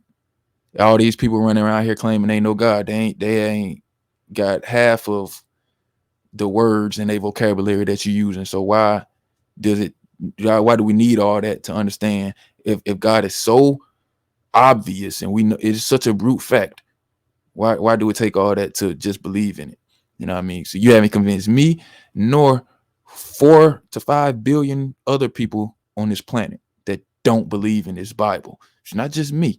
There are other people that are religious people that don't believe in the Bible. They believe in other religions. So apparently the Bible is not all convincing. You know what I mean? It just so happens that you live in a culture where Christianity has been given to the people through war and concourse. It wasn't like they made a good case for Christianity and everybody said, yeah, that makes sense. No, it was kind of forced on the people, and it just been passed down from generation to generation. There's never really been any evidence for this. And if you check the numbers, every year the Christian population gets smaller and smaller. More and more churches is closing down. Less and less people attending church. Less and less people tithing. So slowly but surely, Christianity is definitely on a decline. I'm just here to expedite that process as much as I can, because I want to see a world where people make decisions based off of things that are real and tangible, rather than making decisions based off of stuff that they simply believe that is actually harmful to you. Because like Ray Higgins was saying in the beginning of this episode, all these people that are out here committing crimes and going to jail and doing fucked up shit, they believe in God. So this Bible didn't save them. The Bible didn't help them. All the slaves You know, if you didn't know, biblical Christological dude, we're black. So our ancestors believed in this Bible while they were enslaved. They did not get saved by this God. You know who freed the slaves? Abraham Lincoln. And to the best of my knowledge, I don't think he did it for any moral reason. I think it was more of a financial thing. They were trying to save the Union. You know what I mean? So he freed the slaves, not because it was just the right thing to do. So again, miss me with that whole the Bible is the way bullshit, especially when it don't make no damn sense. You know what I mean? But as it pertains to the book of Job, we brought this up for a reason because it's getting late, so we're gonna have to kind of fast forward through. But we brought this up because stories like this exist in the Bible, and you as a believer or a non-believer or somebody that's on the fence and don't know whether you believe or not, it's up in the air. You have to ask yourself, if it's not true, why is it in the Bible? Well, if you believe it is true, that question is still up in the air. We don't know the answer to why they put this stuff in the Bible if it's not true. You know what I mean? But if you don't believe and you ask yourself, why would they put this in the Bible? Now all of a sudden it starts to make sense because we have a reason. This tale, just like Shakespeare's Richard III, is here to give you some direction, whether it be good direction or bad direction. In the book of Job, the direction is bad. They want you to believe no matter what. I hear you. They want you to believe even when bad shit happen, even when your whole world fucked up. They say, well, if Job can keep his faith when all this bad shit is happening, then who are you to lose your faith when you go through some trials and tribulation? So it's supposed to encourage you to keep believing in the bullshit, even in the face of contradicting evidence. So that's the purpose of this story in the book. Doesn't mean that it's true. It's to keep you locked into this bullshit. And again, like I was saying on the How We Know the Bible Isn't True episode, they put these things in the book to keep you believing in it, and they had time to get it to the point that it is at now. So if you're looking at the Bible and you say, oh, this I don't see how they could just make this stuff up. I don't see. That's because they didn't write it in 1 week or 1 year or in 1 century or in 1 millennium. It took thousands of years for them to compile this stuff together. And that's how come it got to the point where it is today. If you read all these books alone in a true form and all the books that were omitted, I guarantee you will not be a Christian, because you will see that this shit don't make no damn sense. There's a lot of books in the Bible, or a lot of books that were in the original Canaan that is not in the Bible now. A lot of books got omitted, and they said some very strange things. If all y'all that haven't read the Gospel of Thomas, the Gospel of Judas, and that's just 2 gospels. There's lots of books that are not gospels that were omitted from the Bible, but the Bible ain't the end all be all, and it's not 1 book. It's 66 books compiled together over a period of thousands of years, and they've been revised, copied, translated. So even if it was a real God somewhere, I still couldn't put my faith in the Bible just off of the strength that is not in its original form. I'm not stupid enough to take something 2nd, 3rd, 4th, and 5th. Now we down to like 6 millionth hand.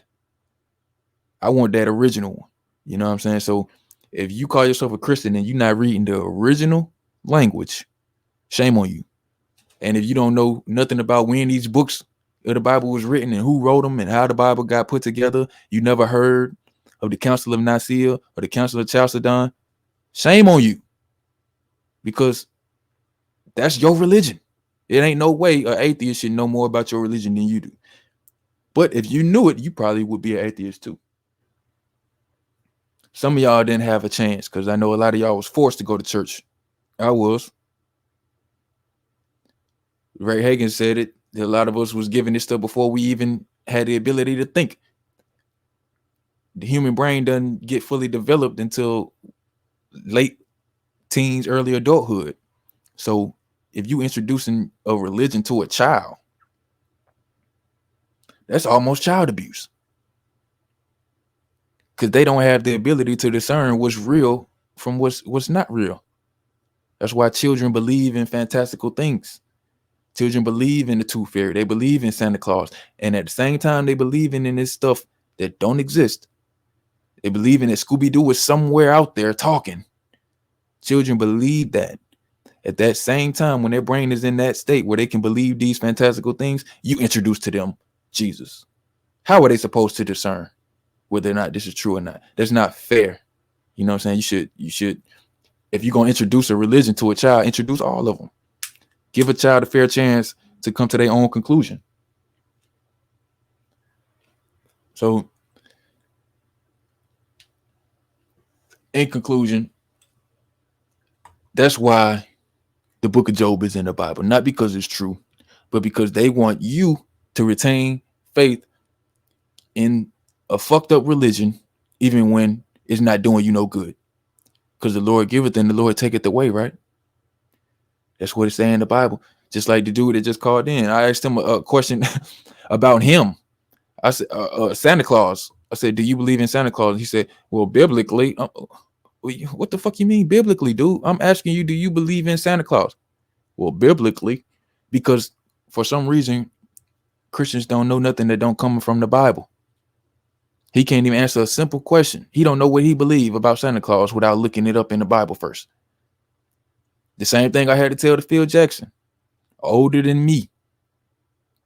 Richer than me. But every question I asked him, man, he got to go to the Bible. Well, let's see. I'm like, man, stop looking in that book. I'm asking you.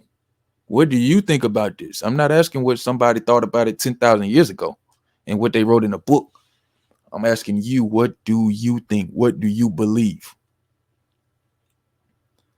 And if we can't get to a point where we having an honest dialogue and you answering questions yourself, then we cannot have a dialogue at all. Because basically you full of shit. You just gonna say, well, God done it. God did it. God did it. And you have no evidence. And I asked you, provide evidence. Show me an example. Couldn't do it. Could do it. So, Kwame, I appreciate you tuning in and joining the conversation. He having some computer issues. To everybody else, I appreciate y'all tuning in.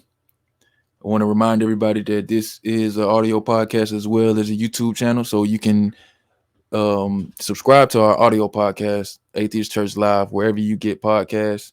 Listen to it in your car, your earbuds, or your smart speaker. You can tell Alexa play Atheist Church Live. We appreciate it if you do so. You can support us at our website. You can look at the link in the description. We have other shows, or you can simply support us on Cash App. Those Cash Apps are scrolling at the bottom of the screen. We appreciate everything y'all do for us, and we're going to continue to bring y'all the truth. As close to the truth as we can get it. And trust me, we don't want you to believe what we telling y'all. We want y'all to come to your own conclusions. And if you disagree and you say, hey, you know, Kwame and Quayle, y'all say a lot of stuff, but I don't think y'all right about this. I don't think y'all right about that. You are welcome to call in and disagree with us, but do so intellectually and honestly. Don't call up here not wanting to answer simple questions, because you see how I do. I'm just going to ask you basic shit, simple questions. Do you believe in Santa Claus? Is this your first time watching the show? Simple shit. If you can't conduct a conversation on that level, I cannot talk to you. You know what I'm saying? So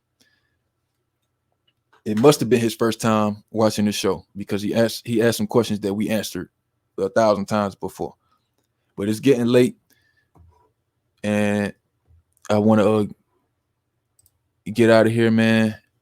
So peace, black power to everybody. Stay tuned. We're gonna replay this on the Atheist Church Live channel pretty soon. And as always, y'all can tune into the audio podcast as well. Shout out to everybody that tuned in, man. Vernon Herman, we appreciate you. Danielle Ward, Mob Sunrise, appreciate y'all, man. DSA, Ignatius B. We're gonna get Ignatius. I think that's you who emailed me, if I'm not mistaken. We're gonna get you on the show too. So yeah, man, we here to stay. We here for the long run. No, we took a break for a while. We was on a little hiatus, but we back now. Thank y'all for tuning in, and peace out. We'll catch y'all next week.